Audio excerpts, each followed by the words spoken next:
नमस्कार दोस्तों, Rathore science class में आपका स्वागत है। मैं विनीत राठौर आज आपके लिए यूपी टेट से संबंधित प्रैक्टिस सेट लाया हूं और आपका यह पहला प्रैक्टिस सेट है जिसमें आपको यहां पे पांचों भाग आपको देखने को मिलेंगे दोस्तों। और पांचों भाग में आपको जानते हैं कौन कौन सा है। पहला तो आपका हो जाएगा बाल मनोविज्ञान, दूसरा आपका हो जाएगा इसमें सामान्य, दूसरा हो जाएगा आपका सामान्य हिंदी या हिंदी हो जाएगा। तीसरा है आपका यहाँ अंग्रेजी, तीसरा हो जाएगा दोस्तों क्या, अंग्रेजी हो जाएगा। चौथा हो जाएगा मैथ और पांचवा हो जाएगा एनवायरमेंटल साइंस। पांचों भाग के प्रैक्टिस सेट, पांचों भाग को मिलाकर एक प्रैक्टिस सेट बनाया गया है और यह प्रैक्टिस सेट आपके लिए इम्पोर्टेंट होने वाला है। तो वीडियो अच्छा लगे तो लाइक शेयर सब्सक्राइब जरूर करें और वीडियो पूरा देखें जिससे आपका एक प्रैक्टिस सेट कंप्लीट हो सके। तो चलिए दोस्तों शुरू करते हैं। पहला क्वेश्चन बाल मनोविज्ञान से पहला पार्ट, खिलौनों की आयु कहा जाता है, अर्थात बालकों के किस आयु को, किस वर्ष को या किस आयु को खिलौने की आयु कहा जाता है। तो इसका उत्तर हो जाएगा दोस्तों पूर्व बाल्यावस्था। देखिए पूर्व बाल्यावस्था मतलब बालक, जो बाल्यावस्था होता है वो 2 से 5 वर्ष तक का होता है। 2 से 5 वर्ष में जो शुरुआत के 2 वर्ष और 2.5 वर्ष होते हैं दोस्तों, तो इसमें बालक खिलौनों के प्रति ज़्यादा आकर्षित होता है क्योंकि खिलौने रंग बिरंगे तरह तरह के होते हैं, तो उसको लगता है ये नई सारी चीज़ें है, उसको और एक्सप्लोर करना है। तो खिलौने की आयु क्या हो जाएगा, पूर्व बाल्यावस्था। दूसरा क्वेश्चन होगा दोस्तों कि निम्न में से कौन सी पूर्व बाल्यावस्था की विशेषता नहीं है। इसमें पूछ रहे कौन सी बाल्यावस्था की विशेषता नहीं है। तो दल समूह में रहने की अवस्था, अनुकरण करने की अवस्था, प्रश्न करने की अवस्था, खेलने की अवस्था। तो पूर्व बाल्यावस्था जो होती है दोस्तों उसमें खेलने की अवस्था नहीं होती क्योंकि पूर्व बाल्यावस्था में बालक ठीक से चल फिर नहीं पाता है और अपने में ही व्यस्त रहता है। तो यहाँ पर राइट आंसर आपको हो जाएगा दूसरे का नंबर डी हो जाएगा। तीसरे क्वेश्चन पे चलेंगे हम लोग। उत्तर बाल्यावस्था में बालक भौतिक वस्तुओं की किस आवश्यक तत्व में परिवर्तन समझने लगता है। उत्तर बाल्यावस्था की बात कर रहा है दोस्तों, तो यहाँ आपका सही आंसर क्या होना चाहिए, द्रव्यमान। देखिए उत्तर बाल्यावस्था में द्रव्यमान के बारे में उसको थोड़ा बहुत पता चलता है, कौन सी वस्तु भारी कौन सी नहीं भारी है। द्रव्यमान और संख्या ये दोनों पता चलता है। समझने परिवर्तन जो समझेगा वो द्रव्यमान, संख्या और क्षेत्र, इन तीनों में परिवर्तन समझने लगता है। तो यहाँ राइट आंसर होगा ऑप्शन नंबर डी हो जाएगा। नेक्स्ट क्वेश्चन है विकास का अर्थ है। तो विकास का देखिए क्या अर्थ होता है, परिवर्तनों की उत्तरोत्तर श्रृंखला,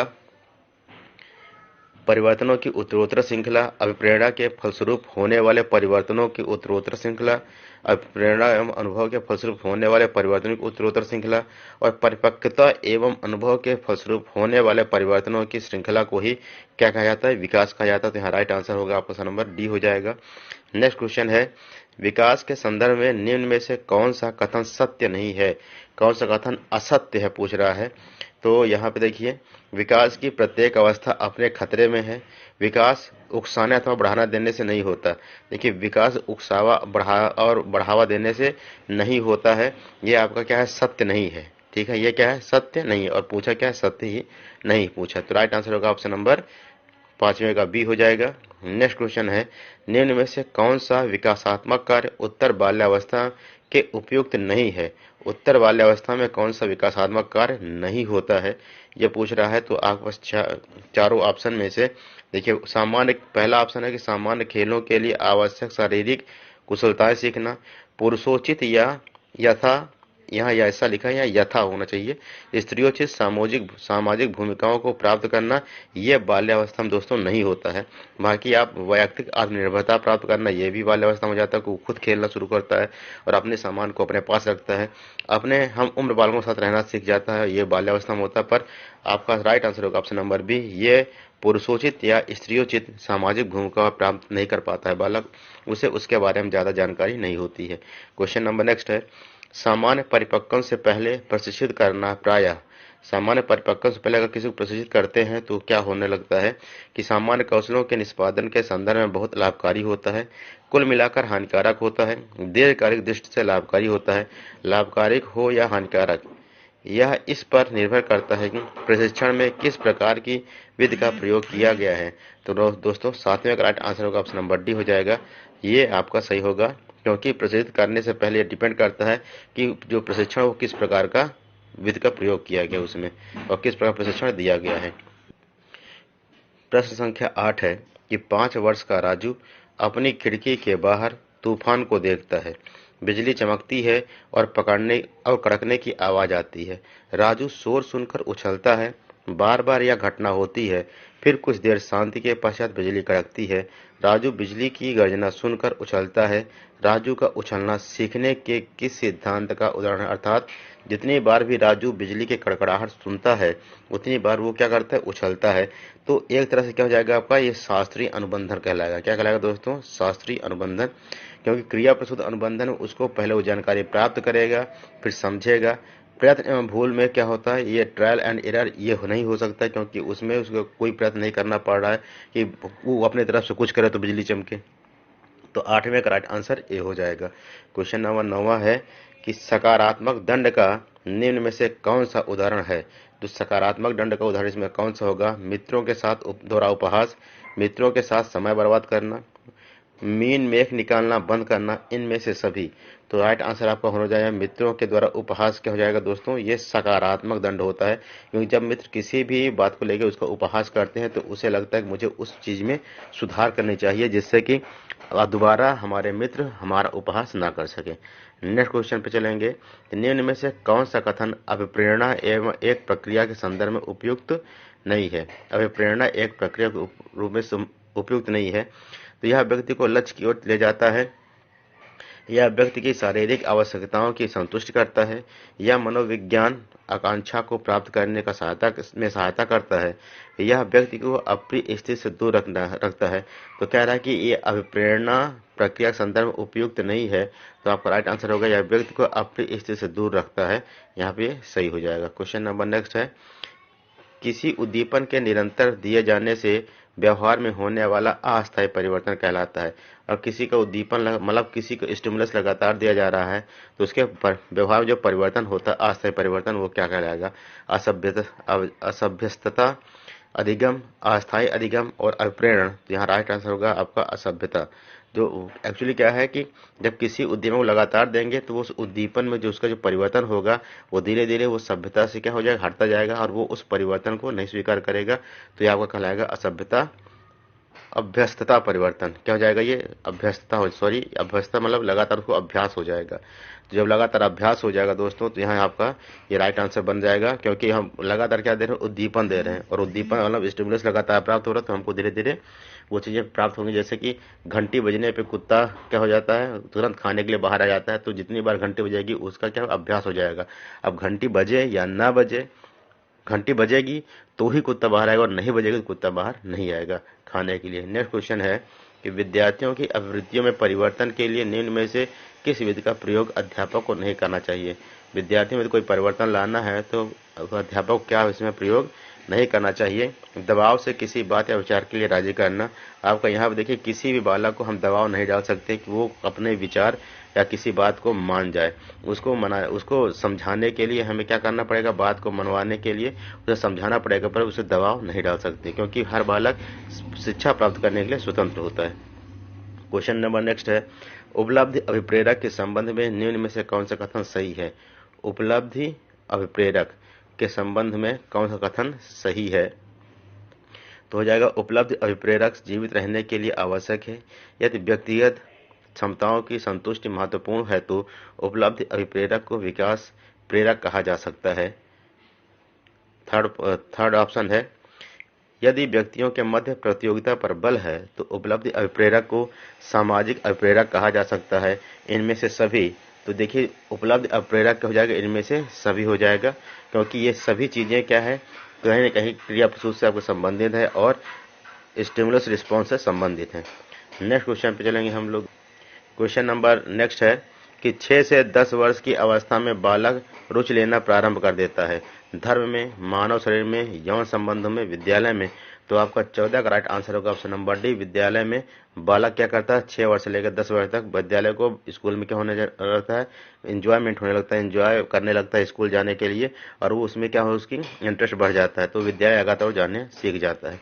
क्वेश्चन नंबर नेक्स्ट है, कौन सिद्धांत व्यक्त करता है कि मानव मस्तिष्क एक बर्फ की बड़ी चट्टान के समान है जो अधिकांशतः छिपी रहती है एवं उसमें चेतन के 3 स्तर होते हैं? यह वाक्य जो है ये किसको बताता है? गुण सिद्धांत को, प्रकाश सिद्धांत को, मनोविश्लेषणात्मक सिद्धांत को और व्यवहारवाद सिद्धांत को। तो दोस्तों इसका राइट आंसर होगा मनोविश्लेषणात्मक सिद्धांत को यह बताने की बात कर रहा है। क्वेश्चन नंबर नेक्स्ट है, कुछ लोगों का कहना है कि जब बालकों को गुस्सा आता है तो वे खेलने के लिए चले जाते हैं और जब तक पहले से अच्छा महसूस नहीं करते उनके व्यवहार में निम्न में से कौन प्रतिरक्षा तंत्र परिलक्षित होता है? अर्थात जब तक व्यवहार उनका समान नहीं होता तो उस समान न होने के दौरान उनमें जो प्रतिरक्षा तंत्र जो परिलक्षित होता है वो कौन सा है? प्रक्षेपण है, विस्थापन है, प्रतिक्रिया निर्माण और उदात्तीकरण। तो यहाँ राइट आंसर होगा आपका विस्थापन हो जाएगा। क्यों? क्योंकि पहले जो व्यक्ति था वो पहले बालक किया था यहाँ पे गुस्से में था और गुस्से के बाद जब उसके दिमाग में उसके मन में उससे अच्छी विचार उससे अच्छी बातें नहीं आएंगी, जब तक इस गुस्से वाले मूड का जब तक स्थान दूसरा नहीं लेगा, प्रतिस्थापित उसे कोई नहीं करेगा, तब तक वो अच्छा महसूस नहीं करेगा। तो यहाँ क्या हो जाएगा? प्रतिस्थापन, यहाँ हो जाएगा विस्थापन हो जाएगा दोस्तों। राइट आंसर आपका। क्वेश्चन नंबर 17 है, समायोजन से तात्पर्य एवं स्वयं का विभिन्न परिस्थितियों में अनुकूल करना है ताकि संतुष्ट किया जा सके। समायोजन का मतलब होता है कि विभिन्न परिस्थितियों में स्वयं को अनुकूलित करना जिससे संतुष्ट किया जा सके। किसको? दूसरों को, प्रेरकों को, उद्देश्यों को और आवश्यकताओं को। तो 17 का राइट आंसर क्या होना चाहिए आपका? ऑप्शन नंबर डी, आवश्यकताओं को। हम तभी अपने आप को मॉडिफाइड अथवा एडॉप्टेड करते हैं, अनुकूलित करते हैं, जब हमारी आवश्यकताओं की पूर्ति होती है या आवश्यकताओं को हम लोग संतुष्ट कर सकते हैं। क्वेश्चन नंबर नेक्स्ट है कि निम्न में से कौन सा व्यवहार भावनात्मक बाधा को प्रदर्शित नहीं करता है? इसमें कौन सा व्यवहार है जो भावनात्मक बाधा को प्रदर्शित नहीं करेगा? तो बाल अपराध है, कमजोरों को डराने वाला, भगोड़ापन और स्वालीनता। तो क्वेश्चन नंबर 18 का राइट आंसर होगा ऑप्शन नंबर डी, स्वालीनता। क्या हो जाता है? वो किसी और को किसी भी प्रकार की बाधा को प्रदर्शित नहीं करता है। क्वेश्चन नंबर नेक्स्ट दोस्तों, निःशक्तता बालकों की शिक्षा के लिए प्रावधान किया जा सकता है।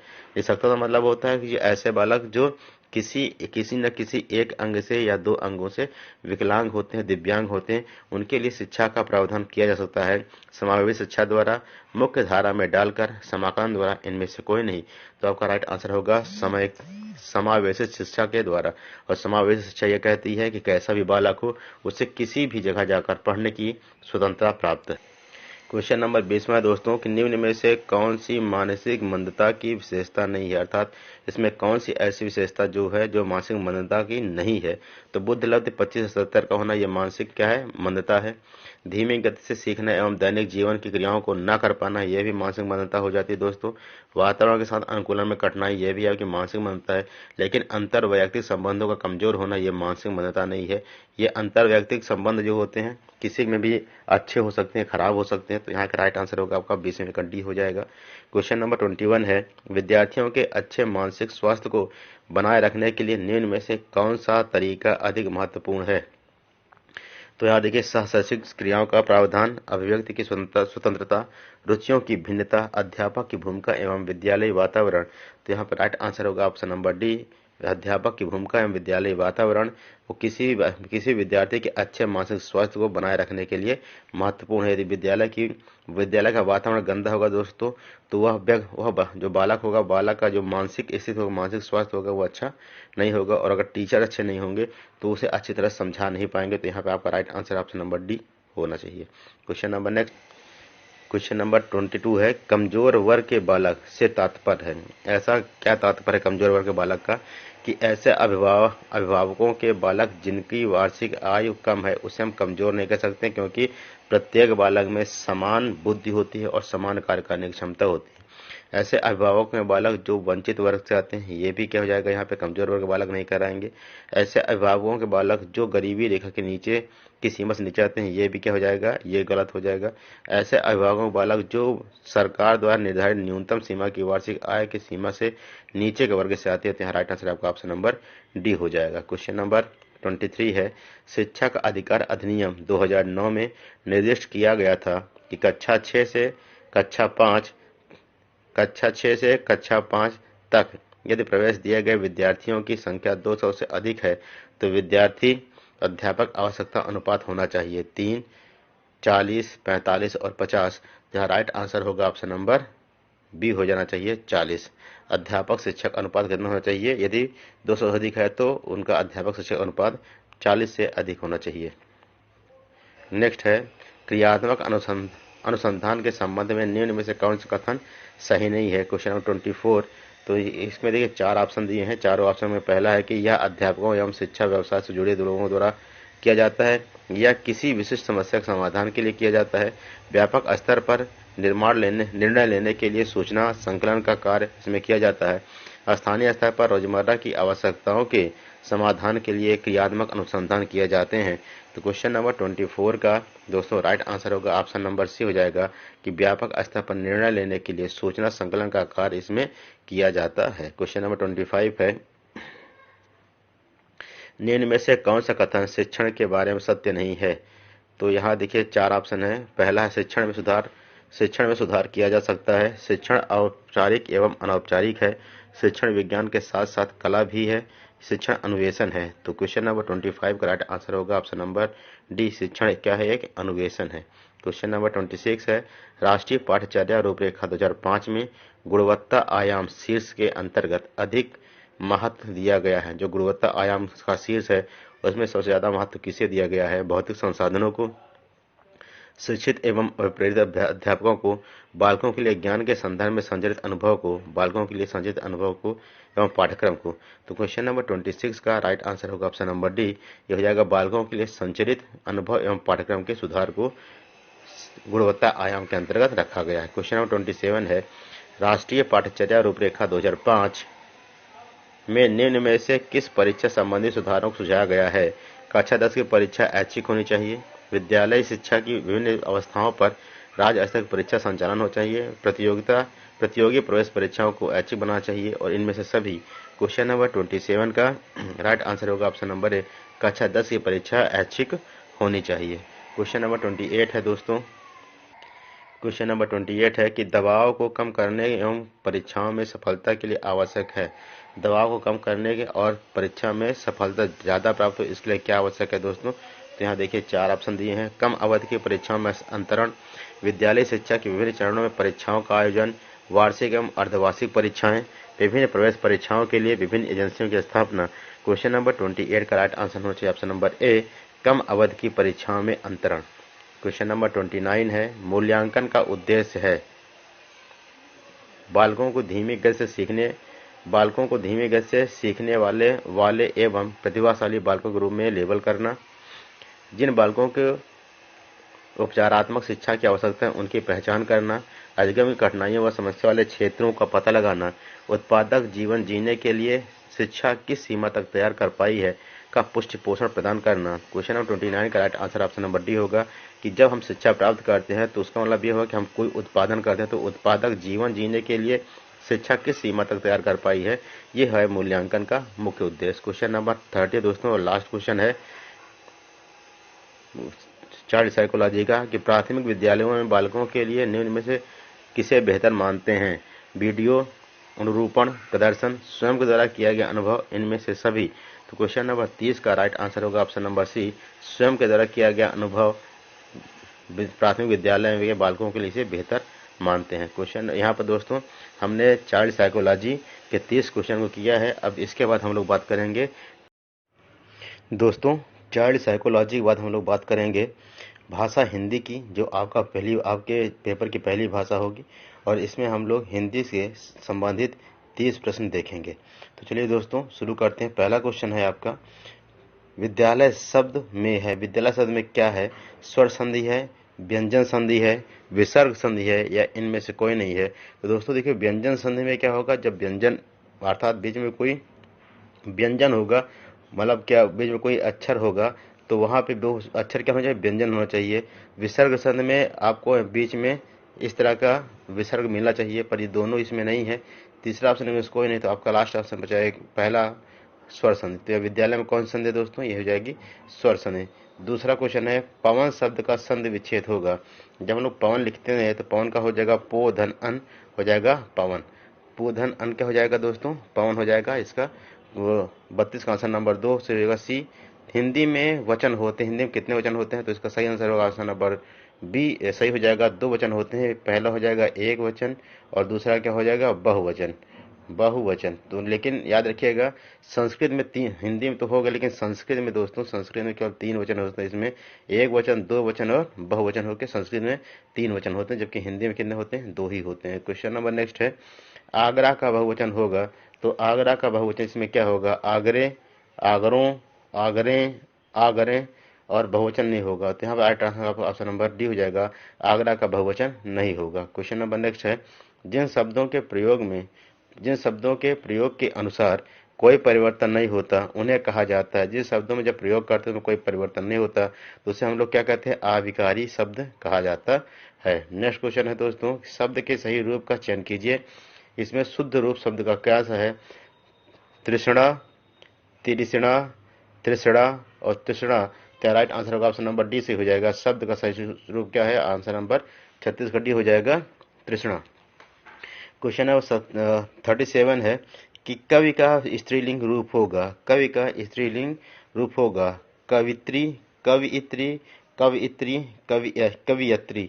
तो यहाँ राइट आंसर होगा ऑप्शन नंबर सी हो जाएगा, कवियत्री। कवि का स्त्रीलिंग क्या होता है दोस्तों? कवियत्री। क्वेश्चन नंबर नेक्स्ट है, संस्कृत के वे शब्द जो हिंदी में बिना किसी परिवर्तन के प्रयुक्त होते हैं वे कहलाते हैं। संस्कृत के ऐसे शब्द जो हिंदी में उपयुक्त होते हैं पर उनमें कोई परिवर्तन नहीं हुआ है तो वो क्या कहलाएंगे? वो कहलाते हैं तत्सम शब्द कहलाते हैं दोस्तों। क्या कहलाते हैं? तत्सम शब्द कहलाते हैं। क्वेश्चन नंबर 39 है दोस्तों कि जब किसी समाज के दोनों शब्द प्रधान हो, जब दोनों शब्द प्रधान हो तो उसको कहते हैं, इस तरह के समाज को जब जहाँ पे दोनों शब्द प्रधान हो वो क्या कहलाता है? द्वंद्व समास कहता है, द्वंद्व समास कहलाता है, जबकि बीच में और अथवा का शब्द का लोप होता है। शुद्ध शब्द कौन सा है दोस्तों? उज्ज्वल, उज्ज्वल, उज्ज्वल, उज्ज्वला, उज्ज्वल और उज्ज्वल। तो क्वेश्चन नंबर 40 का यहाँ पे राइट आंसर होगा ऑप्शन नंबर डी। क्या है यहाँ पे? उज्ज्वल हो जाएगा। उज्ज्वल शब्द यहाँ पे शुद्ध है, जिसमें 2 बार आधा जा 1 बार पूरा हुआ लगता है, वो क्या हो जाएगा? आपका शुद्ध शब्द हो जाएगा। अनुरक्त का विलोम शब्द है, अनुरक्त का विलोम शब्द क्या होगा? आरक्त है, विरक्त है, निरक्त है और आसक्त है। तो क्वेश्चन नंबर 41 का राइट आंसर होगा ऑप्शन नंबर विरक्त। अनुरक्त का विलोम शब्द क्या होता है? विरक्त। अनुरक्त मतलब होता है लगा होना, विरक्त मतलब किसी भी चीज से मन का हट जाना। नेक्स्ट क्वेश्चन है दोस्तों कि निम्न में से किस समूह में सभी शब्द तत्सम हैं? शर्करा, पवन, ज्येष्ठ, अग्नि, काष्ठ, घृत, घोड़ा, कारीगर, ओष्ठ, किताब, नानी, चाकू, निष्ठुर, चम्मच, हाथीकार। तो इसमें पूछ रहा है कि किस शब्द समूह में सभी शब्द क्या तत्सम है, अर्थात जो संस्कृत जैसे लिखे जाते हैं। तो आपको यहाँ पर राइट आंसर ए हो जाएगा, शर्करा। शर्करा को चीनी, पवन को हवा, ज्येष्ठ को बड़ा और अग्नि अग्नि के रूप में लिखा जाता है। तो आपको यहाँ राइट आंसर क्या हो जाएगा? ऑप्शन नंबर बी हो जाएगा, ए हो जाएगा सही। क्वेश्चन नंबर 43 है, किस शब्द में कु उपसर्ग नहीं है? किस शब्द में कु उपसर्ग नहीं है? कुरूप, कुशल, कुकर्म, कुचाल। तो यहाँ कु उपसर्ग नहीं, किसमें? कुशल में। तो यहाँ राइट आंसर होगा 43 का बी होगा right answer. Question number next है दोस्तों, इन प्रत्यय का प्रयोग किस शब्द में हुआ है? किन शब्द में इन प्रत्यय का प्रयोग हुआ? पुजारिन, कठिन, चिन्ह और मीन। तो क्वेश्चन नंबर 44 का राइट आंसर होगा ऑप्शन नंबर ए हो जाएगा, पुजारिन। देखिए पुजारिन को जब बोलते हैं तो पुजारिन बोलने पर पुजारिन इन शब्द लास्ट में आ जा रहा है ना? तो क्या हो जाएगा? ऑप्शन नंबर ए सही हो जाएगा। क्वेश्चन नंबर नेक्स्ट है दोस्तों, जिसमें पहला पद संख्यावाचक हो और जो किसी समूह विशेष का बोध कराए उसे कहते हैं। अर्थात जिसमें पहला पद क्या है? संख्यावाची हो और दूसरा क्या है? किसी समूह का बोध कराए, उसे क्या कहेंगे हम लोग? द्विग समास कहते हैं। क्या कहते हैं दोस्तों? द्विग समास कहते हैं। द्विग समास का पहला पद संख्यावाची होता है। द्वंद्व समास इसमें है। देखिए अब द्वंद्व समास पूछ रहा है, द्वंद्व समास क्या है? अभी हमने कुछ देर पहले इसका उदाहरण दिया था कि द्वंद्व समास में दोनों पद में क्या होते हैं? प्रधान होते हैं। तो यहाँ पे द्वंद्व समास क्या है? तो आप देखिए नर और नारी दोनों क्या हैं? द्वंद्व समास है, बाकी द्वंद्व समास इसमें नहीं है। नगर में रहने वाला को क्या कहा जाते हैं? जो नगर में रहता है उसे क्या कहेंगे? शहरी, नागर, नगर वधु और नौकर। तो क्वेश्चन नंबर 47 का राइट आंसर क्या हो जाएगा? नागर। क्या हो जाएगा? नागर हो जाएगा। क्वेश्चन नंबर 48 है दोस्तों, जातिवाचक संख्या इसमें नहीं है। इसमें कोई संख्या जातिवाचक नहीं है। शैशव, लोहा, लकड़ी और पुस्तक। तो 48 का राइट आंसर होगा ऑप्शन नंबर ए, शैशव क्या है? जातिवाचक संज्ञा नहीं है। नेक्स्ट क्वेश्चन है दोस्तों, निम्न में से किस वाक्य में संप्रदान कारक है? संप्रदान कारक इसमें किस वाक्य में है? मेरा घर स्टेशन से बहुत दूर है, राम घर पर सो रहा है, राजा ने निर्बलों को कंबल दिए और निसार खेलता है। क्वेश्चन नंबर 49 का राइट आंसर होगा ऑप्शन नंबर सी, राजा ने निर्धनों को कंबल दिए हैं। इनमें क्या है, संप्रदान कारक है। क्वेश्चन नंबर नेक्स्ट है दोस्तों, संप्रदान मतलब होता है कि साथ में, तो जहाँ पे सात का समूह, सात समूह का बोध होगा क्या होगा, संप्रदान कारक होगा।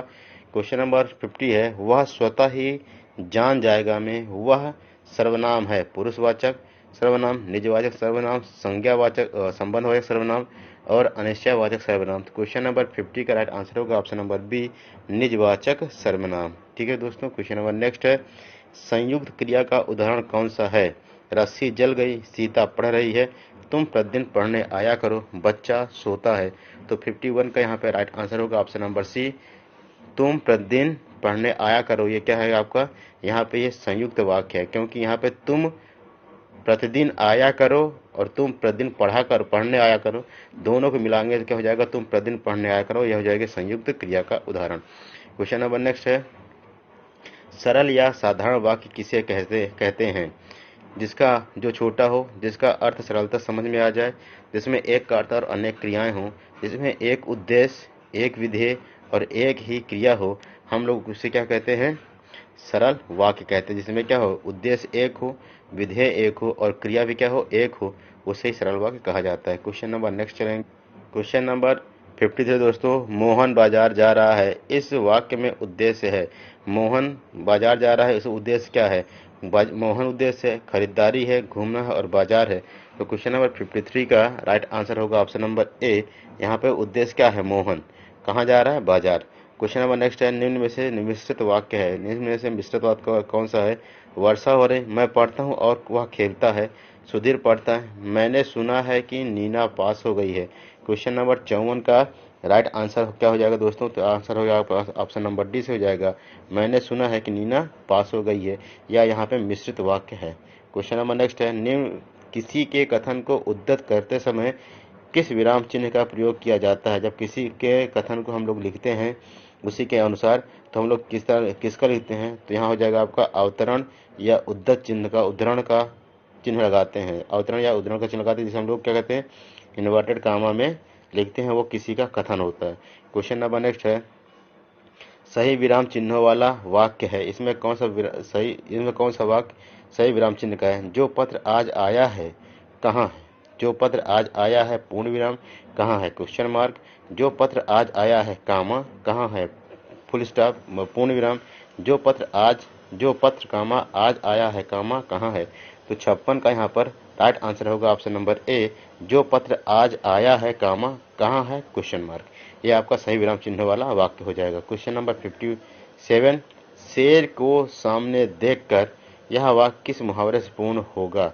शेर को सामने देखकर मैं 7वें आसमान पर पहुंच गया, मैं आग बबूला हो उठा, मैंने आसमान सिर पर उठा लिखा, मेरे प्राण सूख गए। तो यहाँ क्वेश्चन नंबर 57 का राइट आंसर होगा ऑप्शन नंबर डी, क्योंकि जब शेर को कोई देखेगा तो डर जाएगा, तो लिखा है कि शेर को सामने देखकर मेरे प्राण सूख गए, यह इस मुहावरे का पूर्ण वाक्य हो जाएगा। क्वेश्चन नंबर नेक्स्ट है दोस्तों, सही मुहावरा है नेत्रों में मिट्टी डालना। देखिए, जब नेत्रों में मिट्टी डालने की बात करें तो नेत्र यहाँ क्या हो जाएगा, आंखों का ही पर्यायवाची है, लेकिन यहाँ पे नेत्र में मिट्टी डालने का मतलब क्या दूसरा होगा, जबकि आंखों में रेत फेंकना, आंखों में धूल झोंकना, आंखों में कचरा डालना, तो यहाँ सही हो जाएगा सही मुहावरा कि आंखों में धूल झोंकना। क्वेश्चन नंबर 59 है, हाथ न आना इस मुहावरे का निकटतम अर्थ है। हाथ न आना मतलब क्या है, पकड़ में न आना, बहुत बड़ा होना, हाथों के व्यायाम करना और हाथ फैलाना। तो उत्तर जाएगा पकड़ में न आना, हाथ न आना मतलब पकड़ में न आना। क्वेश्चन नंबर 60 दोस्तों, और हिंदी सेक्शन का लास्ट क्वेश्चन है, सिर फिर जाना। क्या है, सिर फिर जाना का अभिप्राय है चक्कर आ जाना, अहंकारी हो जाना, सरदर्द होना, पीछे मुड़कर देखने लगना। क्वेश्चन नंबर 60 का राइट आंसर होगा चक्कर आ जाना। क्या उन्होंने कहा कि इसे देख मेरा सर फिर गया, मतलब मुझे सर में क्या हो गया, चक्कर आ गया। यहाँ राइट आंसर को सिर फिर जाना मतलब चक्कर आ जाना। क्वेश्चन नंबर 60 यहाँ पे दोस्तों हिंदी के हमने आपको बताया कि यहाँ पे हिंदी के 30 क्वेश्चन हम लोगों ने कंप्लीट कर लिए हैं। अब इसके बाद हम लोग बात करेंगे इंग्लिश के 30 क्वेश्चनों की। इंग्लिश के 30 क्वेश्चन के बाद मैथ और उसके बाद इन्वायरमेंटल साइंस की बात करेंगे। तो चलिए दोस्तों देखते हैं हम लोग इंग्लिश के 30 क्वेश्चन। नमस्कार दोस्तों, राठौर साइंस क्लास में आपका स्वागत है। अभी तक आपने हमारे चैनल को सब्सक्राइब नहीं किया तो सब्सक्राइब करके बेल आइकन प्रेस कर लें, जिससे आप हमारे द्वारा डाले गए समस्त वीडियोज आपको प्राप्त होते रहें और आप यूपी डेट की तैयारी करते रहें। और आप जानते हैं यूपी डेट का परीक्षा की डेट क्या है, 28 नवंबर दोस्तों। और आज हो गई आपकी 10 नवंबर। आपके पास कुल 18 दिन बचे हुए हैं और 18 दिन में आपको लेके आना है 130 नंबर। और 130 नंबर प्राप्त करने के लिए राठौर साइंस क्लास लगातार देखते रहिए, जहां आपको चुने हुए प्रश्न कराए जाएंगे दोस्तों। चलिए दोस्तों शुरू करते हैं। इंग्लिश सेक्शन का पहला क्वेश्चन है कि विच one of the following word is an adjective. इसमें कौन सा वर्ड एडजेक्टिव है? Use, useful, using and usefulness. तो राइट आंसर क्या हो जाएगा? ऑप्शन नंबर बी हो जाएगा। यूजफुल क्या है? ऑब्जेक्टिव हो जाएगा। क्वेश्चन नंबर नेक्स्ट है, क्वेश्चन नंबर नेक्स्ट 262 है, complete the following sentence with the correct option. Following sentence complete करना करेक्ट ऑप्शन के साथ में। माई ग्रैंडफादर वॉक्स वेरी, मेरे ग्रैंडफादर वॉक्स करते हैं वेरी फास्ट। क्या हो जाएगा right answer? Option number C हो जाएगा, वेरी फास्ट। ठीक है दोस्तों, क्वेश्चन नंबर नेक्स्ट है, which one of the following has a correct sentence pattern. इसमें से ऐसा कौन है जिसका सेंटेंस पैटर्न क्या है? करेक्ट है। तो C put all the books on the table, see all the books on the table. Put on the table all the books and see on the table put all the books। अगर सबका meaning निकालेंगे तो right answer होगा option number A हो जाएगा, C put all the books on the table. Question number next, question number 64, choose the correct pronoun to complete the following sentence. This book is dash and that one is mine. This book, our book, your book, yours and yours book। Question number 64 का right answer होगा yours। This book yours and that one is mine। कह रहा कि यह जो रखी हुई किताब है ये आपकी है और वो वाली किताब जो रखी है वो हमारी है। तो क्या हो जाएगा? This book is yours and that one is mine। Question number next है, चूज द करेक्ट वर्ड। इसमें आपको correct order, word order choose करना है। Why she did leave so early, why did she leave so early, why did so early she leaves, why so early did she leaves। यहाँ पे आपका 65 का right answer होगा option number D. जो correct word order है, पहले question mark, उसके बाद उसने कहा क्वेश्चन मार्क के बाद इतने जल्दी क्यों जा रही है, डिड लगाएंगे हेल्पिंग वर्ब, उसके बाद लगाएंगे सब्जेक्ट, फिर लगाएंगे वर्ब। तो राइट आंसर होगा ऑप्शन नंबर डी हो जाएगा। क्वेश्चन नंबर नेक्स्ट है, pick out the correct sentence. में करेक्ट सेंटेंस को पिक आउट करना है। There are shop near my house, there is shop near my house, there are a shop near my house, there is a shop near my house. Question number 66 right answer होगा option number D, there is a shop. यहाँ एक दुकान है जो कि near my house, मेरे घर के पास है। क्वेश्चन नंबर नेक्स्ट दोस्तों, select the correct form of the verb. इसमें करेक्ट फॉर्म आपको वर्ब को चूज करना है और she dash the right answer. She knows, known, is knowing, known. Question number 67 का राइट आंसर होगा option number A, she knows the right answer. देखिए यहाँ पे राइट आंसर बात करेंगे तो ये हमारा क्या हो जाएगा? प्रेजेंट इंडेफिनिट टेंस हो जा रहा है। प्रेजेंट इंडेफिनिट टेंस में आप जानते हैं कि ही, सी, इट के साथ वर्ब में एस या ईएस लगता है, तो यहाँ क्या हो जाएगा?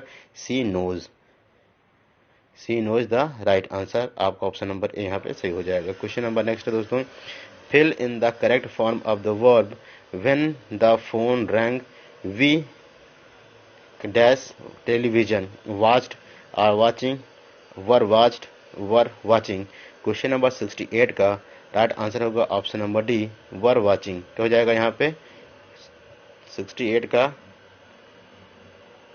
68 का दोस्तों राइट आंसर हो जाएगा option number D, when the phone wrong, जब फोन बजा, वी वर वाचिंग टेलीविजन, जब फोन बजा था तो हम लोग उस समय टीवी देख रहे थे। तो आपका यहाँ पर राइट आंसर होगा ऑप्शन नंबर डी सही हो जाएगा, क्योंकि यहाँ पे वी लगा है। सो दोस्तों तो वी के साथ आर, वी के साथ वाच्ड और वी के साथ क्या है? Were watching, were watch. क्योंकि यहाँ पे आप देखिए ये आपका पास्ट इंडेफिनिट टेंस हो रहा है और पास्ट में साथ में जब लगाएंगे हम इसको तो हो जाएगा वर वाचिंग।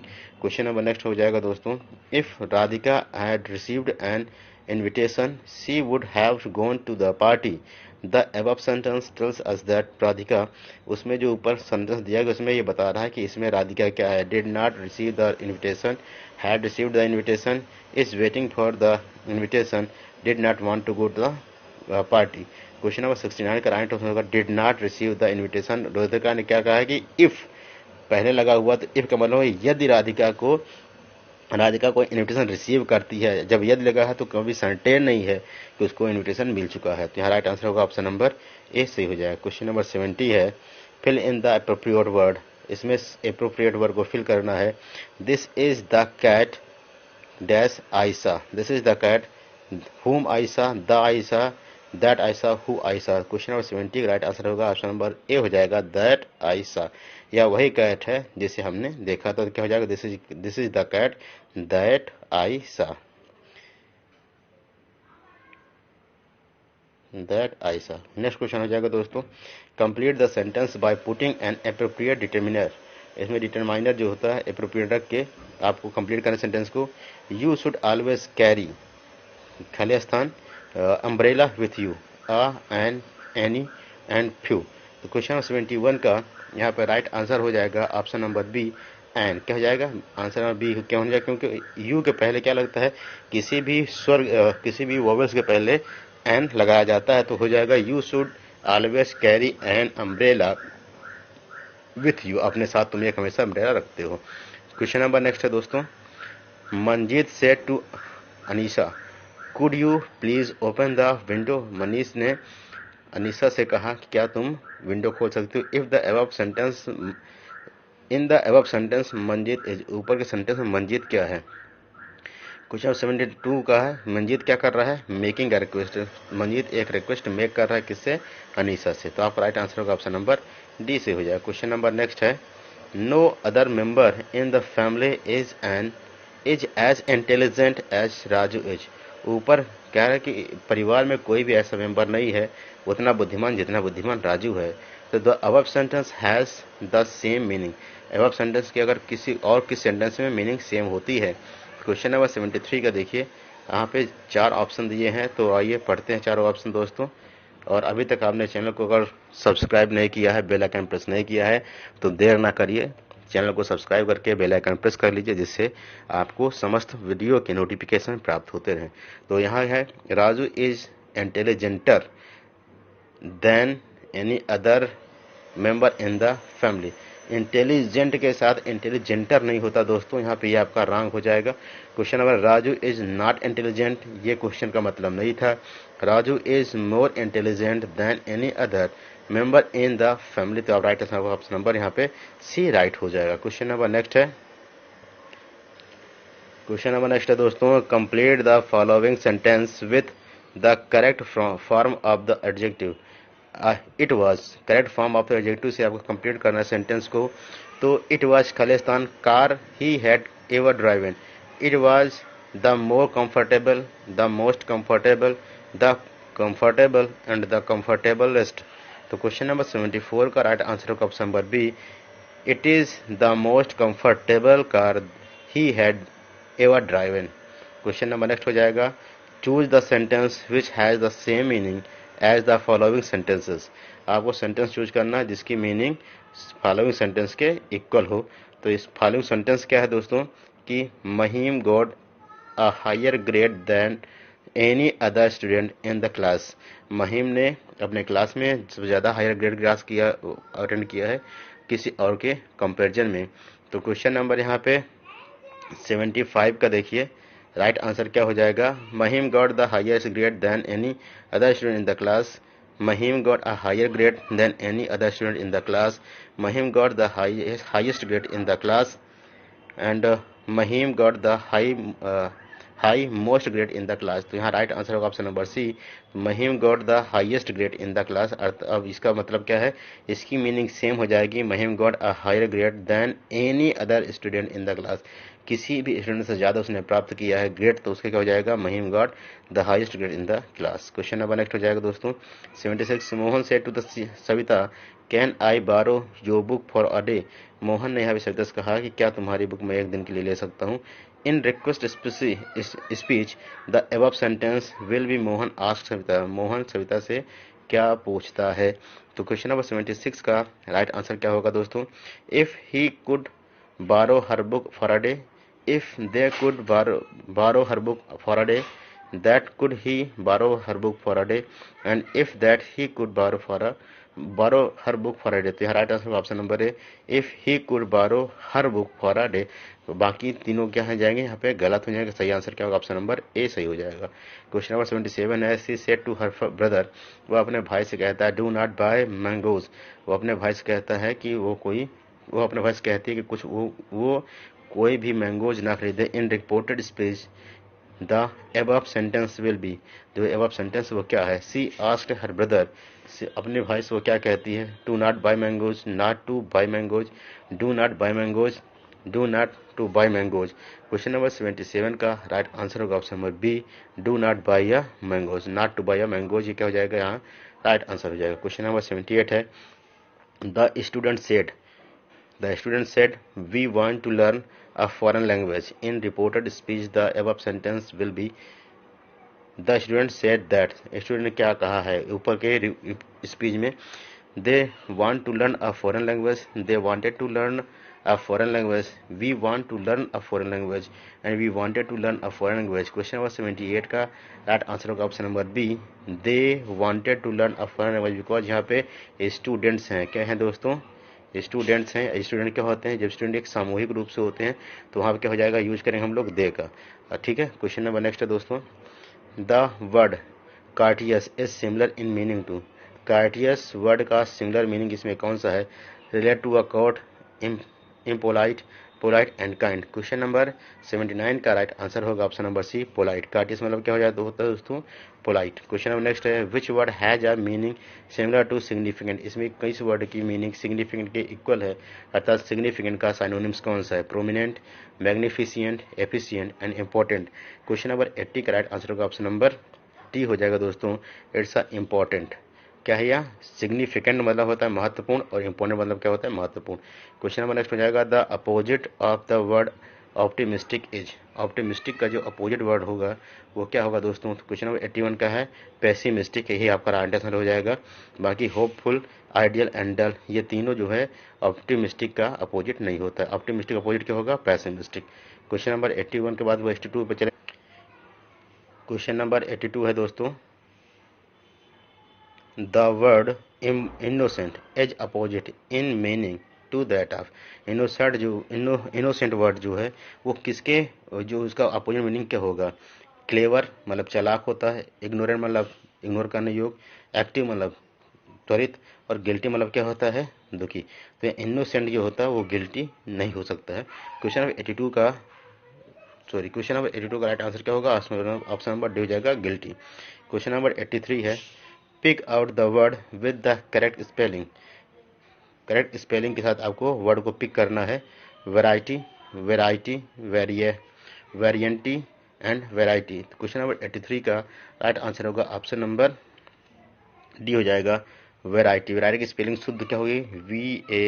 VARIETY, ये हो जाएगा वेराइटी। आपको मैच करना है आपके ऑप्शन नंबर डी से। क्वेश्चन नंबर 84 है which of the following has the correct spelling, जो इसमें करेक्ट स्पेलिंग है वो कौन सी है? Impressive, impressive, impressive and impressive. Question number 84 का राइट आंसर होगा ऑप्शन नंबर सी हो जाएगा, इम्प्रेसिव। IMPRESSIVE क्या हो जाएगा? यहाँ पे करेक्ट मीनिंग हो जाएगा, करेक्ट स्पेलिंग हो जाएगी। क्वेश्चन नंबर नेक्स्ट है point out the word which being with different sound, इसमें आपको उस वर्ड को पॉइंट आउट करना है जिसका साउंड क्या है? डिफरेंट। हाउस, होम, ऑनर, हेन। तो यहाँ ऑनर क्या हो रहा है? ऑनर डिफरेंट साउंड हो रहा है। बाकी तीनों क्या है? हाउस और एच हा से शुरू हो रहा है, जबकि ऑनर को आ से शुरू करना पड़ रहा है, भले स्पेलिंग उसकी HONOUR लिखा है। क्वेश्चन नंबर 85 राइट आंसर का option number C, honour. Question number 86 है which one of the following word end in a different sound, इसमें कौन सा वर्ड है जिसका इन डिफरेंट साउंड के साथ हो रहा है? City, sky, buy, try. तो देखिए स्काई, बाय, ट्राई तीनों का साउंड एक जैसा हो रहा है, जबकि सिटी का क्या हो जा रहा है? अलग हो रहा है साउंड लास्ट का। तो ऑप्शन नंबर ए सही हो जाएगा। क्वेश्चन नंबर 87 है identify the word which has a different sound underlined in the middle, middle में ऐसा कौन सा वर्ड है जिसके मिडिल में डिफरेंट साउंड हो रहा है? Food, should, wood, food. तो food, wood, food, food, food, wood, ये इसका क्या है? एक जैसे हो रहा है, लेकिन शुड का क्या हो रहा है? अलग हो रहा है। तो 87 का राइट आंसर होगा ऑप्शन नंबर बी सही हो जाएगा। Food, should, wood, food. तो देखिए यहाँ पे आपका सही आंसर 87 का हो जाएगा। 87 का राइट आंसर बी हो जाएगा दोस्तों। क्वेश्चन नंबर नेक्स्ट है, in which one of the following word does the letter I have a different sound. इसमें किस लेटर में आई का क्या है, डिफरेंट साउंड हो रहा है। फिनिश, फाइनल, फिट और फिल्म। क्वेश्चन नंबर 88 का राइट आंसर होगा ऑप्शन नंबर बी हो जाएगा, फाइनल। देखिए फिनिश, फिट, फिल्म, इन तीनों में एफ जो है छोटा लग रहा है, जबकि फाइनल में बड़ा हो जा रहा है। तो वहाँ क्या हो जाएगा, फाइनल बोलना पड़ता है। उसमें फाइनल के साथ थोड़ा सा ज़्यादा आवाज़ निकालनी पड़ती है, जबकि फिनिश में कम, फिट में भी कम और फिल्म में भी कम। तो यहाँ आई का साउंड यहाँ पे बी में अलग हो रहा है। क्वेश्चन नंबर 89 है, pick out of the word in which the letters C H have a different sound. इसमें किसमें जो लेटर सी एच है उसका डिफरेंट साउंड हो रहा है, डिफरेंट साउंड हो रहा है। तो क्वेश्चन नंबर 89 का देखिए, चीक, पहला क्या है, चेक, चेस, केमिकल और चेयरमैन। सब में चा हो रहा है दोस्तों इन तीनों में। यहाँ पे क्या हो रहा है, का हो रहा है, सी एच का क्या हो रहा है। तो राइट आंसर होगा 89 का सी हो जाएगा, केमिकल। क्वेश्चन नंबर 90 है, which letter of the word comb is not spoken. इसमें से कौन सा लेटर है इसमें कॉम्ब में जिसको लोग नहीं बोलते हैं। COMB। तो यहाँ राइट आंसर होगा ऑप्शन नंबर बी हो जाएगा। हम लोग बोलते क्या है, लिखा तो कॉम्ब है लेकिन बोलते हैं कॉम। क्या बोलते हैं, कॉम। माँ तक ही आकर खत्म हो जाता है, बी नहीं आ पाता है। तो राइट आंसर होगा ऑप्शन नंबर 90 का डी सही हो जाएगा दोस्तों। इस तरह से हम लोगों ने यहाँ पे इंग्लिश से संबंधित 30 क्वेश्चन हम लोग यहाँ पे कंप्लीट किए हैं। अब इसके बाद हम लोग मैथ की बारी है, तो मैथ पे चलेंगे, 30 क्वेश्चन करेंगे और उसके बाद एनवायरमेंटल साइंस के। नमस्कार दोस्तों, राठौर साइंस क्लास में आपका स्वागत है। मैं विनीत राठौर यूपी टेट से संबंधित प्रैक्टिस सेट करा रहा हूँ और आज आपका पहला प्रैक्टिस सेट है और पहले प्रैक्टिस सेट को पूरी तरह से हम लोग कंप्लीट करेंगे, जिसमें 5 सेक्शन हम लोग देखेंगे। आपके यूपी टेट में आने वाले 5 जो इंपॉर्टेंट सेक्शन है 5 सेक्शन को देखेंगे, जिसमें हमने आपको 3 सेक्शन बता चुका हूँ दोस्तों। अब चल रहे हैं हम लोग चौथे सेक्शन में, जो आपका चौथा सेक्शन क्या है, किसका, मैथमेटिक्स का है। तो मैथ से संबंधित 30 क्वेश्चन करेंगे, उसके बाद एनवायरमेंटल साइंस पे आएंगे। और दोस्तों यदि आप अभी तक आपने हमारे चैनल को सब्सक्राइब नहीं किया तो सब्सक्राइब करके बेल आइकन प्रेस कर लें, जिससे हमारे द्वारा डाले गए समस्त वीडियो को प्राप्त होते रहें। चलिए दोस्तों शुरू करते हैं। क्वेश्चन नंबर 91 है, निम्नलिखित 4 संख्याओं को अवरोही क्रम में लिखिए। देखिए अवरोही क्रम का मतलब होता है घटते क्रम में। किसमें होता है दोस्तों, घटते क्रम में हमको लिखना है। मतलब सबसे पहले क्या लिखेंगे, सबसे पहले सबसे बड़ा वाला होगा, जिसका मान सबसे बड़ा होगा वो होगा, उसके बाद उससे छोटा, फिर उसके बाद उससे छोटा। तो यहाँ पे देखिए राइट आंसर आपको सबसे पहले बताना है कि सबसे बड़ा इसमें कौन सा है। तो देखिए 4203 सब में है, ठीक है दोस्तों। अब हमको बात करना है इधर के पीछे 3 अंकों को, इसमें जो सबसे बड़ा वो से पहले लिखेंगे। तो यहाँ देखिए सबसे बड़ा क्या है, 756 सबसे बड़ा है। तो सबसे पहले क्या हो जाएगा, तीसरा नंबर आ जाएगा। उसके बाद 756 के बाद क्या है, 675 है, 675 हो जाएगा दूसरे नंबर पे। फिर 675 से छोटा है 657 पे हो जाएगा आपका दूसरा नंबर, हो जाएगा तीसरे पे। और 567 हो जाएगा पहले नंबर पे। तो यहाँ आपका राइट आंसर किससे मिल रहा है दोस्तों, ये 20 से मिल रहा है। तो आपका राइट आंसर क्या हो जाएगा, 20 हो जाएगा। ये क्या है, घटते क्रम में। क्वेश्चन नंबर नेक्स्ट है, 1 करोड़ बराबर है। 1 करोड़ किसके बराबर होता है दोस्तों, तो आप जानते हैं कि अगर 1 करोड़ की बात करें तो 1 करोड़ 100 लाख के बराबर होता है। कितने, 100 लाख के बराबर होता है। 1000 के बराबर नहीं होगा। 1000 लाख के बराबर नहीं, 1000 लाख मतलब हो जाएगा 10 करोड़। 10 लाख मत तो करोड़ से नीचे आ जाता है। 100 लाख क्या हो जाएगा, 1 करोड़ के बराबर। तो 92 का राइट आंसर हो जाएगा ए। क्वेश्चन नंबर नेक्स्ट है, संख्या 5,09,04,988 को अंकों में लिखने में प्राप्त होता है। कितना लिखना होगा हमको, पहले 5,09,04,000। अब देखिए 5 करोड़ लिखना है तो आप इकाई, दहाई, सैकड़ा, हजार, 10,000, लाख, 10 लाख, करोड़ ऐसे लिखेंगे। क्या करा, 5 करोड़ तो 5 लिखेंगे पहले, फिर क्या है 9 लाख। तो 5 के बाद ये हो जाएगा आपका 5 0 9 लाख, फिर 4,000, फिर 0 4,000, फिर 900, फिर क्या लिखेंगे 9, फिर क्या है 988 ना, तो 8 8 तो हो जाएगा 50 90 49 88। 50 90 49 88 आपका ऑप्शन नंबर यहाँ पे डी सही हो जाएगा दोस्तों। 93 का राइट आंसर होगा option number D. Question number next है, क्वेश्चन है दोस्तों 94 का। 94 कह रहा है कि गांव की कुल जनसंख्या है 78,692 है। इनमें से 29,642 पुरुष हैं और 28,167 महिलाएं हैं। बच्चों की संख्या क्या है? तो क्या करेंगे दोस्तों, 78,692 में से आपको घटाना होगा 29,642 प्लस 28,167। तो दोनों को जोड़ेंगे अगर हम लोग तो क्या हो जाएगा, 7 2 9 और 6 और 4 10, 6 1 7 1 8, 8 9 17 और 2 2 4 1 5, 57,809 ये हो रहा है।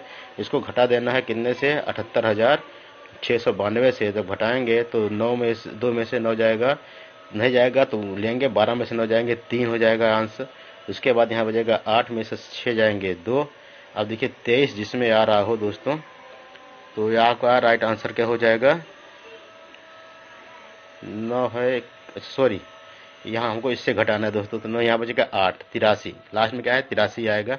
अब 83 जिसमें आ रहा हो, तो अब देखिए 83 आ रहा है 3 में, है ना, एक अंक और घटाइए तो यहाँ क्या बचेगा आपका, यहाँ है 6, 6 में से 8 नहीं घटेंगे तो 12 में से 8 जाएंगे, कितना आ जाएगा दोस्तों, ये हो जाएगा आपका 12 में से 4 घटेंगे तो आ जाएगा 8, तो यहाँ हो जाएगा 8। अब 8 83 जिसमें हो तो 8 83 किसमें, आपका ऑप्शन नंबर बी में है, तो यहाँ राइट आंसर क्या हो जाएगा, ऑप्शन नंबर बी सही हो जाएगा। नेक्स्ट क्वेश्चन पे हम लोग चलेंगे दोस्तों। क्वेश्चन नंबर 95 है, शून्य में 60 का भाग देने पर भाज्य, भाजक, भागफल एवं शेषफल क्रमशः होंगे। अब शून्य में दोस्तों जब भाग देते हैं तो यहाँ पे क्या हो जाएगा, आंसर क्या आ जाएगा, आंसर हो जाएगा 0। लेकिन हमको बताना क्या है, भाज्य क्या है, भाजक क्या है, भागफल क्या है और शेषफल क्या है। तो अब एक सूत्र जानते हैं, भाज्य बराबर क्या होता है दोस्तों, भाजक गुणे भागफल, ये हो जाएगा भाजक गुणे भागफल प्लस शेषफल होता है। तब यहाँ देखिए भाज्य क्या है, भाज्य है आपका किसको भाग देना है, भाज्य मतलब हो जाता है कि इसमें किसको भाग देना है, तो भाग हमको किसमें देना है, शून्य में भाग देना है। भाजक क्या हो जाएगा, 60 हो जाएगा, भागफल और शेषफल दोनों क्या आएंगे, 0 आएंगे। तो 95 का राइट आंसर होगा ऑप्शन नंबर ए सही हो जाएगा। क्वेश्चन नंबर नेक्स्ट है, 25 पैसे के 15 सिक्कों का मान बराबर है। अब 25 पैसा के 15 सिक्कों का मान बराबर है किसके बराबर, 1 रुपए के 3 सिक्के, 50 पैसे का 1 सिक्का प्लस 25 पैसे का 1 सिक्का। दूसरा है 1 रुपए के 2 सिक्के, 50 पैसे के 3 सिक्के और 25 पैसे का 1 सिक्का। तो पहले क्या करें हम लोग, 25 पैसे के 15 सिक्के ले लें। जब आप 15 सिक्के लेंगे दोस्तों तो आप जानते हैं कि 4 से भाग कर दीजिए 15 में। जब 15 में 4 से भाग करेंगे तो 4 तिहाई क्या हो जाएगा, 12 हो जाएगा और 12 बचेगा 3। तो अब देखिए ये 3 रुपये हो गया आपका, ठीक है, जो ऊपर 3 आया ये क्या हो जाएगा, 3 रुपये हो गए। तो 3 रुपये का 1 सिक्का हो जाएगा आपको, ठीक है। फिर हो जाएगा क्यों, नीचे क्या हो जाएगा 3 है, तो इसमें हम क्या कर सकते हैं, 50 पैसे का 1 सिक्का कर सकते हैं और 25 पैसे का 1 सिक्का करते हैं। तो 3 रुपये का 1 सिक्का, 50 पैसे का 1 सिक्का और 25 पैसे का 1 सिक्का होगा। और इसका सही आंसर को हो जाएगा दोस्तों राइट आंसर। यहाँ देखिए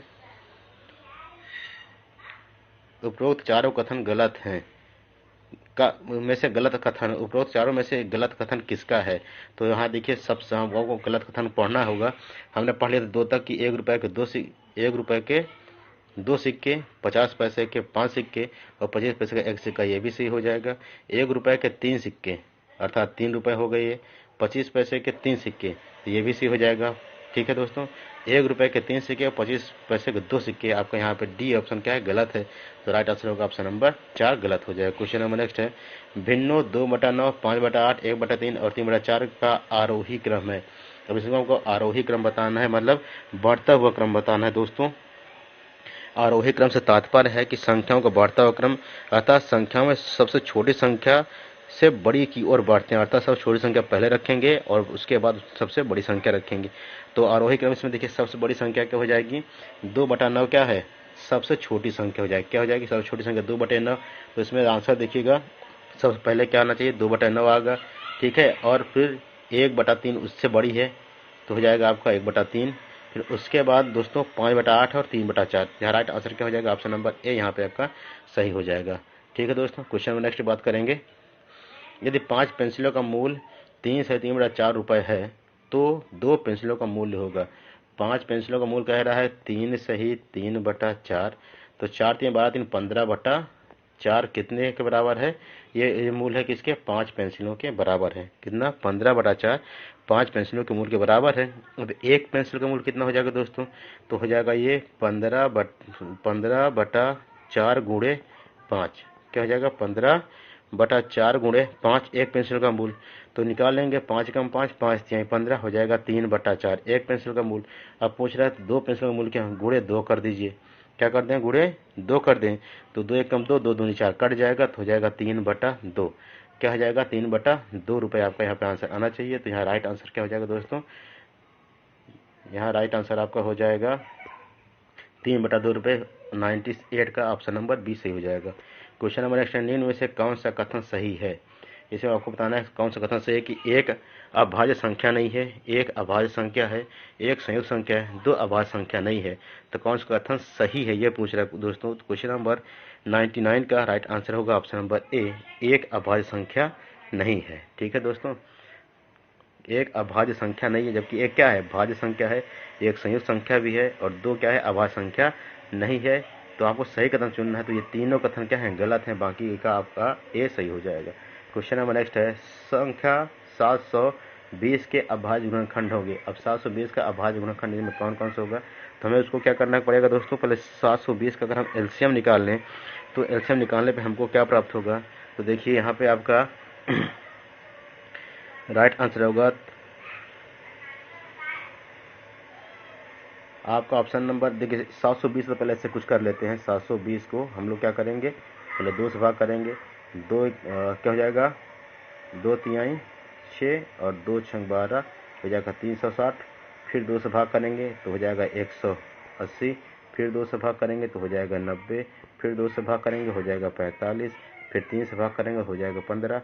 फिर 3 से भाग करेंगे हो जाएगा 5। फिर 5 से भाग करेंगे तो गुणाखंड आ जाएगा 2 2 2 3 3 और 5। तो यहाँ पे दोस्तों सही आंसर क्या हो जाएगा आपका? हो जाएगा यहाँ पे देखिए, इसको कुछ इस प्रकार से अगर लिखेंगे, गुणनखंड जब हमने कर लिया तो गुणनखंड करने के बाद हमें प्राप्त हो जाएगा 2 गुणा 2 गुणा 2 गुणा 2 4 बार 2 3 बार 3 2 बार 1 बार 5 ये प्राप्त हुआ।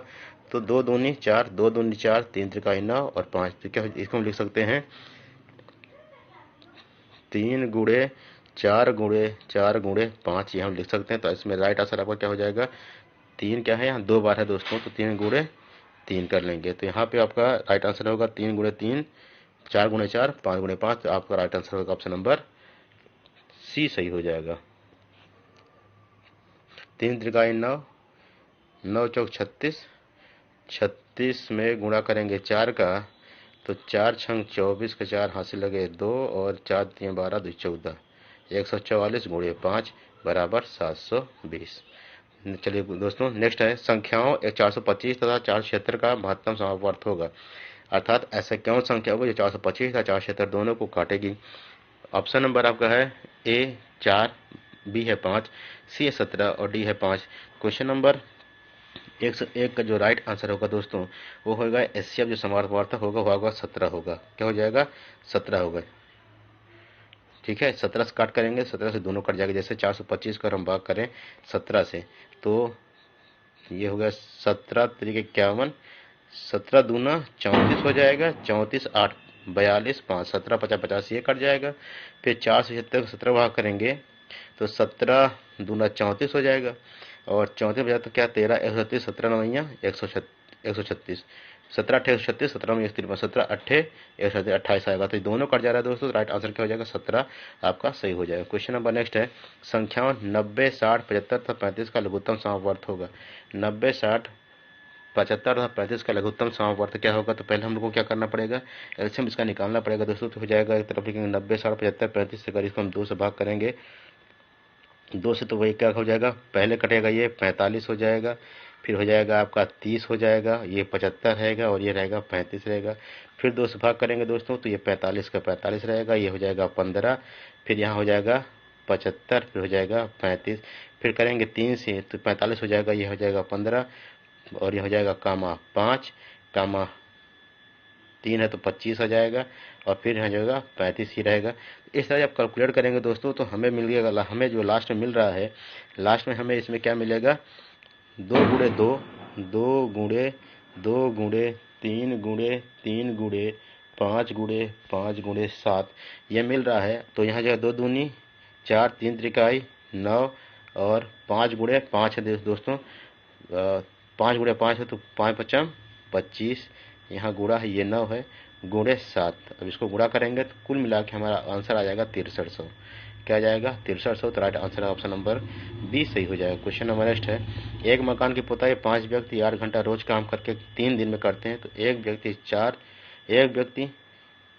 4 उस काम 1/4 एक व्यक्ति 4 घंटे उस काम को कितने दिनों में करेगा। एक व्यक्ति काम करता है 4 घंटे प्रतिदिन, तो कितने दिनों में काम करेगा। तो देखिए हम जानते हैं M1 D1 और T1 बराबर क्या होता है M2 D2 और T2। तो अब इसमें क्या हो जाएगा, एक तरफ कितना है 5 व्यक्ति 3 घंटे और 8 है ना, ये काम करते हैं, किसके बराबर हो जाएगा, 1 गुणे ये हो जाएगा D2 इंटू 4, 4 कम 4, 4 दूनी 8, ठीक है। तो 5 3 15 दूना 30, ये क्या हो जाएगा आपका 30 आ रहा है यहाँ पे, नहीं एक सेकेंड, अब यहाँ D2 बचा है, तो D2 का मान निकालने के लिए हमको क्या करना पड़ेगा, तो 5 से 15 गुणे 8/4 करेंगे तो आ जाएगा राइट आंसर आएगा 30 दिन। क्या हो जाएगा, आंसर हो जाएगा 30 दिन। तो राइट आंसर होगा ऑप्शन नंबर ए 30 यहाँ से होगा। क्या हो जाएगा दोस्तों, आपका राइट आंसर ए हो जाएगा 30 दिन। क्वेश्चन नंबर नेक्स्ट है,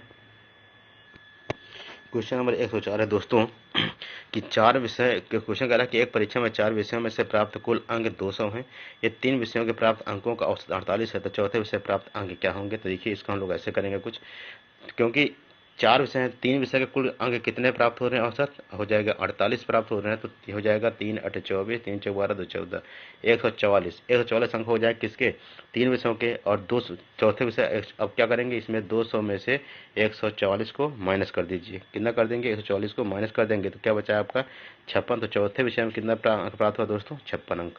क्वेश्चन नंबर नेक्स्ट है, एक व्यक्ति ने एक साइकिल 935 रुपये में 10% लाभ पर बेची, तो उसने वह साइकिल कितने रुपए में खरीदी थी। अगर 10% लाभ पर बेचता है तो वह साइकिल कितने में खरीदा था। तो देखिए इसके जो कास्ट प्राइस मान लीजिए, अगर हम 100 मानते हैं, ठीक है, कास्ट प्राइस क्या मानते हैं 100, और इसमें कितना है 10% की वृद्धि कर देता है और 10% बढ़ा देता है, तो इसका जो सेलिंग प्राइस हो जाएगा 110 हो जाएगा। क्या हो जाएगा 110।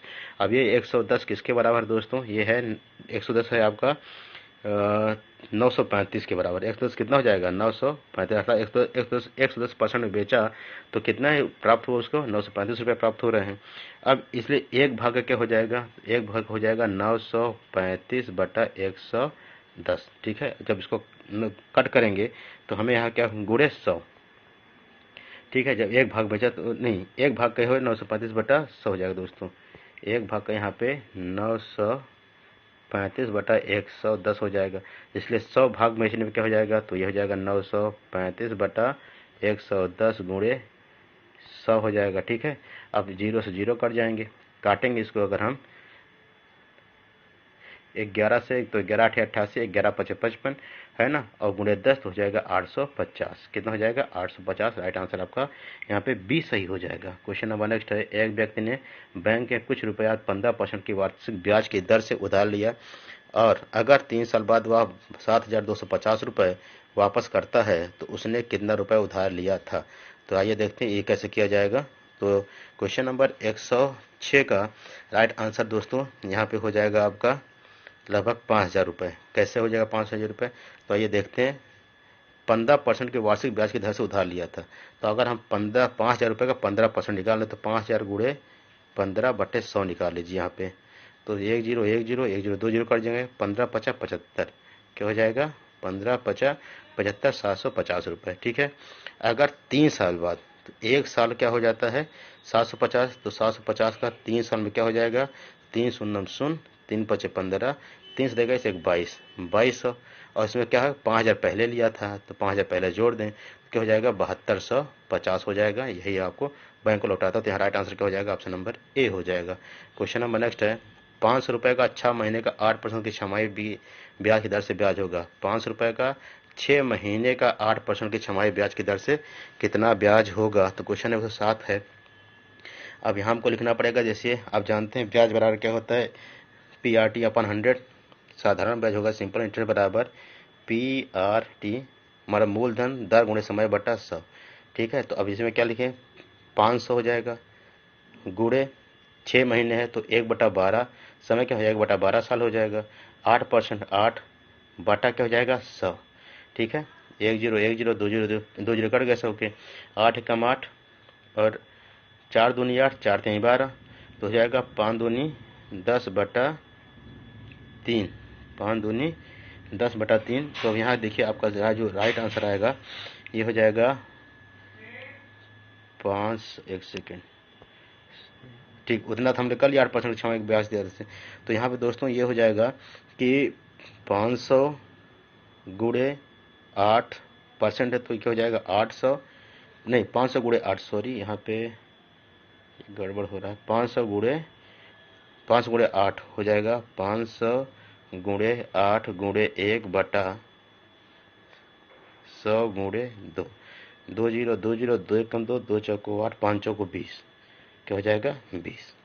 राइट आंसर हो जाएगा ऑप्शन नंबर ए, यहाँ पे सही हो जाएगा। क्वेश्चन नंबर नेक्स्ट है, एक व्यक्ति एक्स 100 रुपए की वस्तु को 10% की हानि से व्यक्ति वाई को बेच देता है, वाई उस वस्तु को 10% लाभ से व्यक्ति जेड को बेच देता है, तो वाई ने किस मूल्य पर वस्तु जेड से खरीदी है। क्वेश्चन नंबर 108 का जो है, देखिए एक्स ने बेचा 10% की हानि से वाई को, वाई ने 10% लाभ से बेचा जेड को, तथा जो जेड ने जो प्राप्त किया है, तो जब अगर 10% हम बता रहे हैं, 10% क्या एक्स ने बेचा हानि पे, तो हो जाएगा मान लीजिए 90 रुपये, और उसने 90 रुपये पे वाई ने खरीदा था, उसने जेड को बेचा 10% फायदे पे, तो हो जाएगा 99 रुपये, क्योंकि 90 का 10% क्या हो जाएगा दोस्तों 99 रुपये हो जाएगा। अब जब 99 में 99 रुपये में वस्तु बेची है, तो एक्स को 10% हानि, वाई को वस्तु देने की कीमत क्या हो जाएगी, ये हो जाएगी 100 गुणे 90/10। ठीक है, क्या हो जाएगा, तो यह जाएगा आपका 90 रुपये आ जाएगा, यहाँ पे कैलकुलेट करेंगे, है ना। और जेड को जब 10% लाभ है जेड को बेचा, तो क्या हो जाएगा 99 रुपये। तो यहाँ राइट आंसर क्या हो जाएगा, ऑप्शन नंबर बी से हो जाएगा, 99 रुपये पे जेड ने बेचा है वस्तु को। क्वेश्चन नंबर 109 है, निम्न वस्तुओं में से कौन सी समतल है, इसमें कौन सी वस्तु जो समतल है, तो आपका हो जाएगा राइट आंसर होगा कागज, क्योंकि गिलास क्या होती है, गिलास आपका बेलनाकार, बेलन बेलनाकार है, और गेंद क्या है, गेंद स्फीयर है, गोलाकार है। क्वेश्चन नंबर 110 है, निम्न में से कौन असत्य है, किसी एक बिंदु से गुजरने वाली दो किरणों से बनी आकृति को कोण कहते हैं, किन्हीं तीन रेखाओं खंडों से घिरी हुई बनी हुई आकृति को त्रिभुज कहते हैं, तीन रेखा खंडों से घिरी हुई को रेखाखंड कहते हैं, त्रिभुज कहते हैं। तीसरा है, किन्हीं तीन रेखाओं से घिरी आकृति को त्रिभुज कहते हैं, और आयत के आमने सामने की भुजाओं की लंबाई समान होती है, प्रत्येक कोण समकोण होता है। तो यहाँ पे आपसे पूछ रहा कौन सा कथन असत्य है। क्वेश्चन नंबर आपका 110 का राइट आंसर होगा ऑप्शन नंबर सी, कि किन्हीं तीन रेखाओं से घिरी आकृति को त्रिभुज कहते हैं।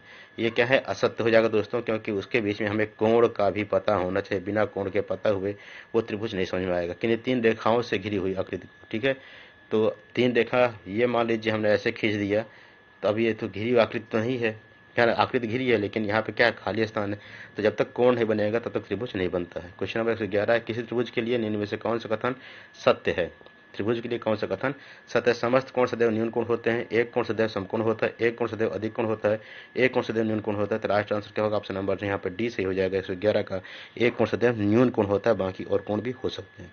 क्वेश्चन नंबर 112, निम्न में से चित्र में कितने त्रिभुज हैं, तो हमको यहाँ बताना चित्र में कुल कितने त्रिभुज हैं। त्रिभुज संख्या दोस्तों देखिए 1 2 3, पूरा होल त्रिभुज एक बड़ा वाला 4, ठीक है, एक बड़ा त्रिभुज क्या हो जाएगा 4, और एक त्रिभुज इन दोनों को मिला के तो 5। राइट आंसर क्या हो जाएगा, ऑप्शन नंबर ए से हो जाएगा, 5 त्रिभुज बन रहे हैं। क्वेश्चन नंबर नेक्स्ट है दोस्तों कि वर्ग के चारों अंतःकोणों का योग कितना होता है, 360 के बराबर होता है। तो यहाँ पे आपका राइट आंसर होगा ऑप्शन नंबर बी से हो जाएगा। निम्न में से कौन सा कथन सत्य है, सत्य कथन बताना है इसमें आपको। वर्ग एक विशेष प्रकार का आयत होता है, आयत एक विशेष प्रकार का वर्ग होता है, प्रत्येक किरण एक रेखाखंड होती है, और रिजु अथवा सरल रेखा कोण की माप 90 अंश होती है। कौन सा कथन सत्य है, आपको ये बताना है दोस्तों। तो प्रत्येक किरण एक रेखाखंड होती है। 114 का राइट आंसर होगा ऑप्शन नंबर ए हो जाएगा। वर्ग एक विशेष प्रकार का आयत होता है, ये आपका सही आंसर हो जाएगा। क्वेश्चन नंबर नेक्स्ट है, किसी मैदान का एक चक्कर लगाने में 250 मीटर दौड़ना पड़ता है। एक लड़की ने 75,000 सेंटीमीटर दौड़ चुकी है, तो उसे कितने चक्कर लगे और 3 किलोमीटर की दौड़ पूरी करने के लिए उसे कितने चक्कर लाने पड़ेंगे। तो दोस्तों ये कह रहा है कि 250 मीटर चलती है तो कितना दौड़ लगाती है, मीटर चलती है तो दौड़ता है, दौड़ क्या है, एक चक्कर पूरा होता है तो 75,000 सेंटीमीटर। तो हम क्या करेंगे, पहले 250 या 75,000 सेंटीमीटर क्या करेंगे, मीटर में कन्वर्ट कर लीजिए, तो हो जाएगा आपका 750 मीटर। क्या हो जाएगा, 750 मीटर हो जाएगा, बटा कितना दौड़ती, 250 दौड़ चुकी है, तो एक चक्कर में तो 25 3 75 तो हो जाएगा। उसने कितने चक्कर लगाए, 3 चक्कर लगाए, ठीक है। उसके बाद 3 किलोमीटर की दौड़ पूरी करने में उसे कितने चक्कर लगाने पड़ेंगे, तो 3 किलोमीटर की दौड़ पूरी करने में उसको चक्कर लगाना चक्करों की संख्या क्या हो जाएगी, 3 किलोमीटर मतलब 3000 मीटर और एक चक्कर 250 मीटर का, 25 कम 25 और 25 छक्का 150 और 25 बराबर 3, तो यहाँ 12 क्या हो जाएगा, 12 चक्कर। तो यहाँ आपका राइट आंसर क्या हो जाएगा, उसने क्या है 3 चक्कर लगा चुका है, पहले ही 3 चक्कर लगा चुकी है, तो 12 में से 3 चक्कर घटा दीजिए तो हो जाएगा 9 चक्कर। तो आपका राइट आंसर हो जाएगा ए। एक चक्कर लगाने में क्या, वो 3 चक्कर लगा चुकी है और 9 चक्कर उसे लगाना बाकी है, तो यहाँ राइट आंसर हो जाएगा आपका ऑप्शन नंबर ए हो जाएगा। क्वेश्चन नंबर 16 है, 12 मीट्रिक टन 8 क्विंटल में से 8 मीट्रिक टन 50 किलोग्राम घटाने प्राप्त होगा। 12 मीट्रिक टन, अब देखिए 1 कुंटल बराबर होता है 100 किलोग्राम और 1 मीट्रिक टन और 7 कुंटल था 100 किलोग्राम में से हमको 8 मीट्रिक टन 50 किलो घटाना है दोस्तों। तो क्या हो जाएगा, यहाँ पे देखिए उसका जो 12 मीट्रिक टन 8 क्विंटल में से 12 मीट्रिक टन हो जाएगा और उसमें क्या करना है 8 कुंटल में से क्या कर रहा है 8 मीट्रिक टन 50 किलो घटाना है, ठीक है। तो यहाँ जाएगा किलो हो जाएगा, कितना आ जाएगा, ये हो जाएगा आपको 50, ये हो जाएगा आपका 7 और ये हो जाएगा 4, ठीक है। तो 4 मीट्रिक टन 7 क्विंटल 50 किलोग्राम हो जाएगा, राइट आंसर डी यहाँ पे सही हो जाएगा। क्वेश्चन नंबर नेक्स्ट है 117, एक टंकी में 400 लीटर पानी आया है। 400 लीटर क्या है दोस्तों, पानी है। इसमें 12 लीटर 500 मिलीलीटर पानी काम लेने के बाद शेष पानी की समान क्षमता 25 डिब्बे भरा जाए तो प्रत्येक डिब्बे की क्षमता कितनी होगी। क्वेश्चन नंबर 17 है, इसका जो राइट आंसर होगा दोस्तों, आंसर नंबर क्या हो जाएगा डी, 15 लीटर 500 मिलीलीटर।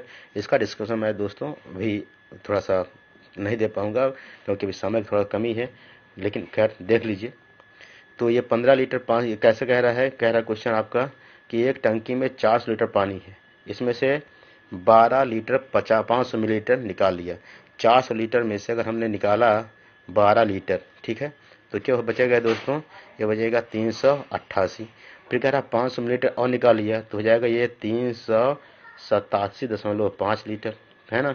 शेष पानी समान क्षमता के डिब्बों में भरा जाए तो 25 डिब्बों भरा गया, तो इसको 387 से 25 को हम भाग देंगे तो क्या हो जाएगा 387.50 को भाग करेंगे तो आपका आ जाएगा 15,500। कितना आ जाएगा 15,500, तो 15 लीटर 500 मिलीलीटर यहाँ पे हो जाएगा। क्वेश्चन नंबर नेक्स्ट है, घड़ी में बड़ी सुई के किसी अंक के ठीक अगले अंक तक पहुँचने में लगने वाला समय के लिए निम्न में से कौन सा असत्य है।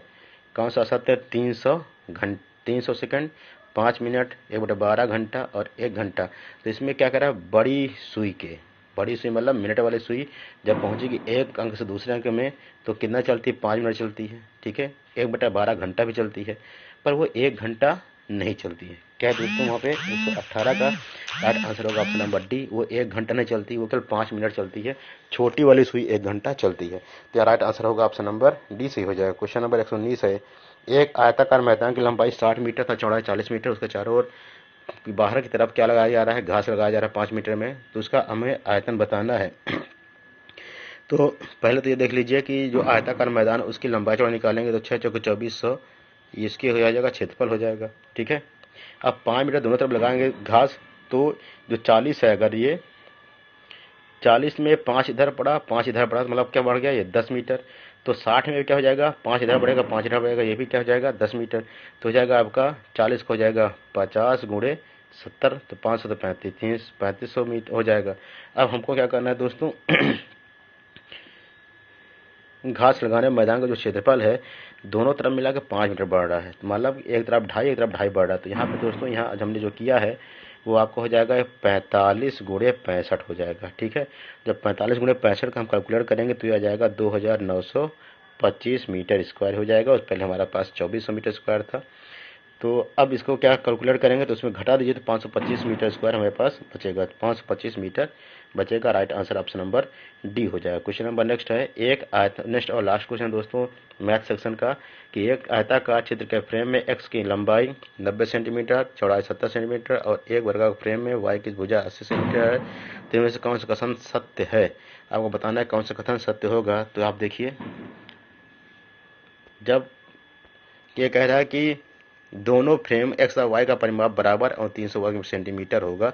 अब कैसे कह रहा है कि एक भुजा क्या है 80 सेंटीमीटर है वर्ग की, एक आयताकार चित्र में एक्स की लंबाई 90 और चौड़ाई 70, तो यह आपका बना 90 और 70, और एक वर्गाकार भुजा क्या है 80, ये चारों भुजाएं 80, तो 8 चौक 32 हो जाएगा, और ये 70 दूना 140 और प्लस 180 बराबर 320 दोनों हो जाएंगे। तो राइट आंसर आपका ऑप्शन नंबर सी, दोनों फ्रेम एक्स और वाई का परिमाप क्या होगा 320 वर्ग मीटर होगा। तो दोस्तों यहाँ पे आकर हम लोगों ने मैथ का सेक्शन कंप्लीट किया है। वीडियो अच्छा लगे तो पूरा देखें और लाइक शेयर सब्सक्राइब करें। अभी इन्वायरमेंटल सेक्शन बात। नमस्कार दोस्तों, अब हम लोग बात करेंगे यूपी टेट उत्तर प्रदेश शिक्षक पात्रता परीक्षा प्राइमरी के 5वें भाग की, और ये 5वां भाग आपका दोस्तों होता है पर्यावरण विज्ञान। तो पर्यावरण शिक्षा संबंधित हम आपके लिए फिर 30 क्वेश्चन लेके आए हैं, और ये पांचों सेक्शन में से मैंने आपको 4 सेक्शन करा दिए हैं अभी इस प्रैक्टिस सेट का, और ये 5वां सेक्शन है दोस्तों। और अभी तक अगर आपने वीडियो को लाइक शेयर और सब्सक्राइब नहीं किया है तो शीघ्र चैनल को सब्सक्राइब करके वीडियो को लाइक और शेयर कर दें। तो चलिए दोस्तों शुरू करते हैं। पहला क्वेश्चन है कि एकल परिवार से तात्पर्य है, एकल परिवार से क्या तात्पर्य होता है? वर्ष 1950 के बाद बना परिवार, परिवार जिसमें माता पिता उनके बच्चे होते हैं, संपूर्ण परिवार जिसमें बच्चे उनके माता पिता एवं दादा दादी होते हैं, केवल पति पत्नी। क्वेश्चन नंबर 21 का सी हो जाएगा, संपूर्ण परिवार जिसमें बच्चे उनके माता पिता एवं दादा दादी रहते हैं। तो ये हो जाएगा आपका एकल परिवार हो जाएगा। ठीक है दोस्तों, नेक्स्ट बात कर देखिए, अब यहाँ आपको बता दूं कि एकल परिवार में माता पिता दादा दादी और बच्चे रहते हैं, लेकिन संयुक्त परिवार में माता पिता के साथ साथ चाचा चाची भी रहते हैं, चाची चाचा और बुआ और ये सब भी रहते हैं, तो संयुक्त परिवार होगा। लेकिन यहाँ पे क्या होगा, एकल परिवार से मतलब होगा कि संपूर्ण परिवार ऐसा जिसमें बच्चे हों, उनके माता पिता हों और माता पिता के दादी दादा हों। क्वेश्चन नंबर नेक्स्ट है दोस्तों 122 नंबर।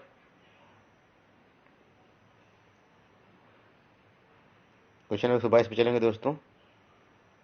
क्वेश्चन नंबर 122 है कि तंबाकू की आदत किससे होती है, अर्थात तंबाकू में ऐसा कौन सा चीज होता है जिसके लगातार खाने से हमको उसकी आदत पड़ जाती है। क्वेश्चन नंबर 122 का राइट आंसर होगा ऑप्शन नंबर सी, निकोटीन। देखिए निकोटीन क्या होता है, तंबाकू में निकोटीन होता है, कोकीन होता है आपका कोक में, कोक मतलब अब जैसे ओपियम पप्पी हो गया, जैसे हम लोग हीरोइन कहते हैं उसमें कोकीन होता है, कैफीन होता है आपके काफ़ी में, और उसके अलावा हिस्टामिन भी आपके एक नशीले पदार्थ में होता है। तो यहाँ पे आपका राइट आंसर होगा option number C, nicotine. Question number next है, भारत में लड़के व लड़कियों की विवाह योग्य न्यूनतम आयु क्या है? भारत में लड़कों की और लड़कियों की विवाह योग्य न्यूनतम आयु है, लड़कों की उम्र 21 वर्ष और लड़कियों की उम्र 18 वर्ष, यह मानक रखा गया है। तो पहले लड़का है तो इसलिए पहले हम 21 वर्ष लिखेंगे, दूसरा लिखेंगे 18 वर्ष। 123 का राइट आंसर होगा ए। क्वेश्चन नंबर नेक्स्ट दोस्तों कि उत्तर प्रदेश के लोगों का मुख्य व्यवसाय क्या है? उत्तर प्रदेश के लोग मुख्य व्यवसाय क्या करते हैं? खनन है, बेकरी है, खेती और पशुपालन है। तो क्वेश्चन नंबर 124 का राइट आंसर होगा ऑप्शन नंबर डी, पशुपालन। नेक्स्ट क्वेश्चन पे चलेंगे हम लोग दोस्तों, कौन सी बीमारी दूषित जल पीने से फैलती है? इसमें से कौन सी बीमारी है जिसका प्रसारण दूषित जल के पीने से होता है? एड्स, टाइफाइड, एनीमिया और टेटनेस। तो दोस्तों यहाँ पे देखिए, एड्स जो होता है ये विषाणु से होता है, टेटनेस आपका होता है बैक्टीरिया से, एनीमिया है खून की कमी, और टाइफाइड एक प्रकार की बीमारी है। तो क्वेश्चन नंबर 125 का राइट आंसर होगा option number B, typhoid. Question number next चलेंगे दोस्तों, ठगी अथवा अनुचित व्यापारिक व्यवहार होने पर हमें शिकायत करनी चाहिए। अगर हमारे साथ कभी ठगी हो जाए या कोई अनुचित व्यापार हो जाए तो हम उसकी शिकायत हमें कहाँ करनी चाहिए? उपभोक्ता संरक्षण मंच को, जिला मुख्यालय को, तहसील को, ग्राम पंचायत को। तो क्वेश्चन नंबर 26 का राइट आंसर होगा ऑप्शन नंबर ए, उपभोक्ता संरक्षण मंच को हमें उसकी शिकायत करनी चाहिए। क्वेश्चन नंबर नेक्स्ट है दोस्तों, राष्ट्रपति द्वारा राज्यसभा में कितने सदस्य मनोनीत होते हैं? राष्ट्रपति के द्वारा राज्यसभा में कुल कितने सदस्य मनोनीत होते हैं? 127 का राइट आंसर होगा ऑप्शन नंबर ए, ये होते हैं 12 सदस्य। क्वेश्चन नंबर नेक्स्ट हो जाएगा, जिला उद्योग केंद्र किस योजना के तहत शहरी एवं ग्रामीण युवकों को रोजगार मुहैया कराता है? तो इसका दोस्तों राइट आंसर हो जाएगा 128 का 128 का राइट आंसर होगा दोस्तों ऑप्शन नंबर बी, प्रधानमंत्री रोजगार योजना के तहत जिला उद्योग केंद्र तथा शहरी एवं ग्रामीण युवकों को रोजगार मुहैया कराता है। नेक्स्ट क्वेश्चन पर चलेंगे। क्वेश्चन नंबर 129 है, संसार में अधिकतम ट्यूबवेल किस देश में है? अर्थात ऐसा कौन सा देश है जहां सबसे ज्यादा ट्यूबवेल पाए जाते हैं? अमेरिका, ऑस्ट्रेलिया, चीन और भारत। क्वेश्चन नंबर 129 का राइट आंसर होगा ऑप्शन नंबर डी, भारत में। क्वेश्चन नंबर नेक्स्ट है दोस्तों, इनमें से कौन द्विबीजपत्री पौधा है?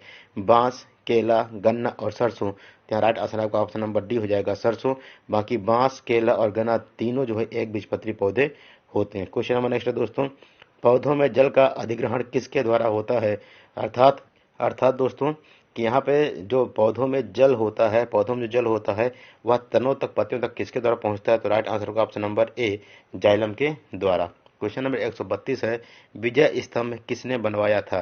क्वेश्चन नंबर 132 का राइट आंसर होगा ऑप्शन नंबर ए, महाराणा कुंभा ने विजय स्तंभ का निर्माण किया था। क्वेश्चन नंबर नेक्स्ट है, चरने वाले पशु वनस्पति को कैसे बदलते हैं? जो चरने वाले पशु होते हैं अर्थात जो पशु चारण करते हैं वो वनस्पति को कैसे बदलते हैं? बीज का प्रकीर्णन के द्वारा, परपरागण द्वारा, चुनकर चरना और रोग फैलाकर चरना। क्वेश्चन नंबर 133 का राइट आंसर क्या होगा दोस्तों? चुनकर चरना। क्या होगा यहाँ पे? राइट आंसर होगा 133 का सी, चुनकर चरने से वो बीज को, वो वनस्पति को बदल देते हैं।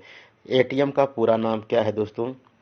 सभी लोग एटीएम का उपयोग करते होंगे, तो एटीएम पूरा नाम होता है ऑटोमेटेड टेलर मशीन। आपका राइट आंसर ए यहाँ पे सही हो जाएगा। क्वेश्चन नंबर 135 है, कंप्यूटर के माध्यम से भेजे जाने वाले संदेश को कहते हैं? कंप्यूटर के माध्यम से जो संदेश भेजा जाता है उसे कहते हैं एसएमएस, फैक्स, ईमेल और टेलीग्राम। तो राइट आंसर होगा दोस्तों ऑप्शन नंबर सी, ईमेल। क्या होता है दोस्तों? ये ईमेल हो जाएगा। क्वेश्चन नंबर 136 दोस्तों, डेंगू रोग का वाहक है एडीज मच्छर, क्यूलेक्स मच्छर, घरेलू मक्खी और एनाफ्रेज मच्छर। तो क्वेश्चन नंबर 136 का राइट आंसर होगा ऑप्शन नंबर ए, एडीज मच्छर। और एडीज मच्छर दोस्तों याद रखिएगा टाइगर मच्छर भी कहा जाता है। क्या कहते हैं दोस्तों? टाइगर मच्छर भी कहते हैं, क्योंकि जब ये जो एडीज मच्छर होता है इसका पूरा शरीर में रेड और ब्लैक कलर की स्ट्रिपें होती हैं, अर्थात रेड और ब्लैक कलर की, sorry white and black colour का बैंड होता है और इसीलिए उसको टाइगर मच्छर कहते हैं। क्वेश्चन नंबर नेक्स्ट है कि मनुष्य के शरीर की जैव रासायनिक प्रयोगशाला है, अर्थात मनुष्य शरीर में ऐसा कौन सा अंग है जिसे हम जैव रासायनिक प्रयोगशाला कहते हैं? अमाशय, यकृत, आंत और वृक्क। क्वेश्चन नंबर 137 का राइट आंसर होगा ऑप्शन नंबर बी, यकृत सही हो जाएगा। यकृत को हम लोग क्या कहते हैं दोस्तों? इंग्लिश में लीवर भी कहा जाता है। लीवर ही क्या है? हमारी प्रयोगशाला है जहाँ पे यूरिया का फॉर्मेशन होता है। क्वेश्चन नंबर नेक्स्ट है दोस्तों, पल्स पोलियो कार्यक्रम का उद्देश्य है? पल्स पोलियो कार्यक्रम का उद्देश्य क्या है? कि पोलियो का उपचार करना, पोलियो से उत्पन्न लकवा को रोकना, पोलियो का संपूर्ण उन्मूलन करना, इनमें से सभी। क्वेश्चन नंबर 138 का राइट आंसर होगा ऑप्शन नंबर सी, पोलियो का संपूर्ण उन्मूलन करना। यह पल्स पोलियो का कार्यक्रम होता है, क्योंकि पोलियो जिस बार जिसको हो जाएगा उसका उपचार नहीं हो पाता है और उसका जो लकवा जब मारता है तो हम उसको रोक भी नहीं सकते हैं, लेकिन हम पोलियो से संपूर्ण उन्मूलन इसका कर सकते हैं। क्वेश्चन नंबर नेक्स्ट है दोस्तों, कश्मीरी चोगा कहलाता है? कश्मीरी चोगा किसे कहते हैं? किरण को, अंगरखी को, बुगतारी को और अचकन को। क्वेश्चन नंबर 139 का राइट आंसर होगा ऑप्शन नंबर ए, फिरन को। क्वेश्चन नंबर 140 है दोस्तों, कुत्ता मछली का आवास है? कुत्ता मछली को हम लोग सामान्य भाषा में हिंदी में, इंग्लिश में डॉग फिश भी कहते हैं। यह नदी, तालाब, झील या समुद्र किस में पाया जाएगा? तो क्वेश्चन नंबर 140 का राइट आंसर होगा ऑप्शन नंबर डी, या किस में पाएगा दोस्तों? समुद्र पाया जाएगा। और आपको बता दूं कि कुत्ता मछली एक प्रकार का शार्क है। क्या है दोस्तों? एक प्रकार की शार्क मछली है और शार्क हमेशा समुद्री पानी में पाई जाती है। क्वेश्चन नंबर नेक्स्ट है, सीएनजी का पूरा नाम क्या है? तो यहाँ हो जाएगा कंप्रेस्ड नेचुरल गैस। इसका राइट आंसर हो जाएगा सीएनजी का पूरा नाम कंप्रेस्ड नेचुरल गैस होता है। क्वेश्चन नंबर नेक्स्ट है, वन्य जीव सप्ताह मनाया जाता है?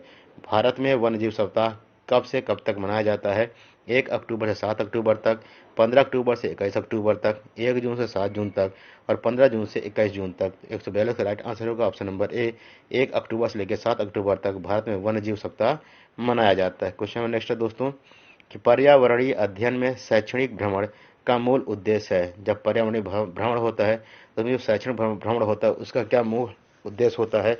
बच्चों की ऊर्जा को विकसित करना, छात्रों के लिए प्रत्यक्ष अनुभव, सामाजिकरण को बढ़ावा देना, टीम भावना बनाना। तो क्वेश्चन नंबर 43 का राइट आंसर होगा छात्रों के लिए प्रत्यक्ष अनुभव क्या कहलाता है? पर्यावरणीय अध्ययन में शैक्षणिक भवन का मुख्य उद्देश्य होता है। पदार्थ की किस अवस्था में अणुओं के मध्य दूरी न्यूनतम होती है? तो दोस्तों यहाँ पर राइट आंसर होगा आपका ऑप्शन नंबर ए हो जाएगा ठोस। ठोस के अणु जो होते हैं बहुत नज़दीक होते हैं, बहुत पास पास होते हैं, उनके बीच में अंतर अणु का स्थान लगभग ना के बराबर होता है, अतः अणुओं के बीच में न्यूनतम दूरी ठोस में होती है। उसके बाद द्रव में दूरी कुछ बढ़ जाती है, गैस में सर्वाधिक दूरी होती है। प्लाज्मा प्लाज्मा में दूरी ठोस और द्रव के बीच की होती है दोस्तों, क्योंकि प्लाज्मा एक तरह का आपका कोलाइडल सॉल्यूशन होता है। प्लाज्मा क्या होता है? कोलाइडल सॉल्यूशन होता है दोस्तों। क्वेश्चन नंबर नेक्स्ट है परिकल्पना को बार बार परीक्षण करने से गलत नहीं पाया जाता है।